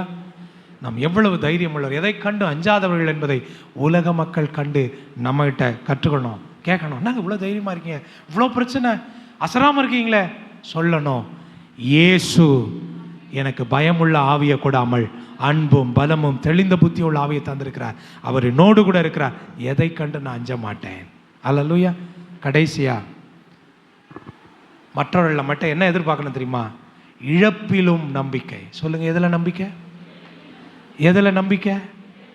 இழப்பிலும் நம்பிக்கை. எதை இழந்தாலும் நம்பிக்கையை, இயேசுவின் மேல் வைத்த நம்பிக்கையை இழந்துடக்கூடாது. அதான் ஆபகுக்கு சொன்னேன்ல, அவர் சொல்றாரு, என்ன இல்லாம போனாலும் நான் கர்த்தருக்குள் மகிழ்ச்சியா இருப்பேன், என் ரட்சிப்பின் தேவனுக்குள் களி கூறுவேன். அதோடு நிக்கல. அவர் சொல்றாரு, அவர் என் கால்களை மான்களின் கால்களை போலாக்கி உயர் ஸ்தலங்களில் என்னை ஏறி இருக்க பண்ணுவார். அல்லேலூயா. எல்லாத்தையும் இழந்தாலும் பரவாயில்ல, இயேசு என்னோடு கூட இருக்கிறார், என்னை கீழே விட மாட்டாரு, உயரத்தில் கொண்டு போய் வைப்பார், என்னை உயர்த்துவார், என் வாழ்க்கையில் அற்புதம் செய்வார். இழப்பின் மத்தியிலையும் நம்பிக்கை. ஒருவேளை நம்முடைய வாழ்க்கையில் யாரை இழந்துட்டாலும் நம்பிக்கை இழந்துடக்கூடாது. ஏன்னா அவர்களை காட்டிலும் மேலான ஆண்டவர் நமக்கு இருக்கிறார். அவர் நம்மை விட்டு விலகுவதும் இல்லை, நம்மை கைவிடுவதும் இல்லை. யார் என்னை கைவிட்டாலும், தகப்பனாக இருந்தாலும் தாயாக இருந்தாலும் பிள்ளைகளாக இருந்தாலும் யார் கைவிட்டாலும் இயேசு ஒருபோதும் நம்மை கைவிடவே மாட்டார். ஆகவே நம்முடைய நம்பிக்கையிலும் நம்முடைய இழப்பின் மத்தியிலையும் நமக்கு ஒரு நம்பிக்கை இருக்கணும். அல்லேலூயா. அதனால தான் பவுல் சொல்றாரு, நாம மற்றவர்களைப் போல நம்பிக்கையற்றவர்களாக துக்கித்து அறிவில்லாதிருக்க எனக்கு மனதில்லை. இயேசுவானவர் எப்படி மரித்து உயிர் தெழுந்தாரோ அதுபோல மரித்தவர்களை அவர் உயிரோடு கொண்டு வருவார். அல்லேலூயா. அப்போ நம்முடைய மரணத்தில் நமக்கு நம்பிக்கை. நீதிமான் மரணத்தில் நம்பிக்கை உள்ளவன். நம்பிக்கை உள்ள நம்ம நம்பிக்கை மற்றவர்கள் பார்க்க, நமக்கு மற்றவர்களுக்கு வித்தியாசம் அதான். அதனால தான் பாருங்க, கிறிஸ்தவர்கள் நம்ம நல்ல ஒருத்தங்க நம்ம குடும்பத்தில் ஒரு தகப்பனோ தாயோ அல்லது நம்ம யார் இறந்துட்டாலோ நல்ல பாட்டு பாடி, இசை வாசி, பாட்டு பாடி, ஆராதனை பண்ணி, வசனத்தை சொல்லி அவங்கள நல்ல மகிமையாக கொண்டு போய் என்ன பண்ணுறோம்? அடக்கம் பண்ணுறோம். நல்ல அடக்கம் பண்ணுறோம். எதுக்கு தெரியுமா? நம்ம நம்பிக்கை இயேசு வருவார். அவர் மத்தியாகத்தில் பிரதான தூதனுடைய சத்தத்தோடு தேவ எக்காலத்தோடு வானத்திலிருந்து இறங்கி வருவார். அப்பொழுது கிறிஸ்துவுக்குள் மரித்தவர்கள் கல்லறையை திறந்து முதலாவது எழுந்திருப்பார்கள். அல்லேலூயா. பின்பு உயிரோடு இருக்கிற நாமும் எதிர்கொண்டு போக மேகங்கள் உன்னை விதமாய் எப்பொழுதும் கர்த்தருடனே கூட இருப்போம். ஆமென். மரித்தா, கிறிஸ்துக்குள்ள மரித்தா இயேசு வரும்போது உயிரோடு எழுந்திருப்பேன். ஒருவேளை இயேசு வரும்போது நான் உயிரோடு இருந்தா இந்த சரீரம் வீண் சரீரமாய் மாற்றப்பட்டு என்றென்றைக்கும் கடவுளோடு இருக்கும்படி நான் பறந்து போவேன் என்கிற நம்பிக்கை ஓடு வாழ்கிற வாழ்க்கையை யார் பார்க்கணும் தெரியுமா? மற்றவங்க பார்க்கணும். மற்றவங்கள போல நம்ம ஆர்ப்பாட்டம் பண்ணி கதறி கூப்பாடு போட்டு பிரிவு அழுகையை கொண்டு வரோம். ஆண்டவரே அழுதாரு, இயேசு கண்ணீர் விட்டார் லாசர் இறந்த பொழுது. ஆனால் அப்படியே துக்கத்திலே இனி அவங்க போயிட்டாங்க, இனி நான் வாழ முடியாது, இனி எனக்கு எதுக்கு வாழ்க்கை, இனி நான் எது இந்த டயலாக்லாம் இருக்கக்கூடாது. பிரிவினால் ஒரு துக்கம் வரலாம், வேதனை இருக்கலாம். ஆனால் திரும்ப அவங்கள காண்போம் என்கிற நம்பிக்கையோடு வாழணும். அல்லேலூயா.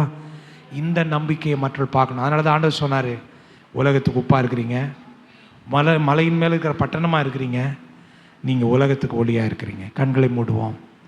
நாம் இந்த உலகத்தில் நற்கிரியைகளை செய்கிறவர்களாய், நம்முடைய நற்கிரியைகளை மற்றவர்கள் கண்டு, நல் வாழ்வை கண்டு மற்றவர்கள் பரலோக பிதாவை மகிமைப்படுத்துகிறவர்களாக இருக்க வேண்டும் என்று தேவன் விரும்புகிறார்.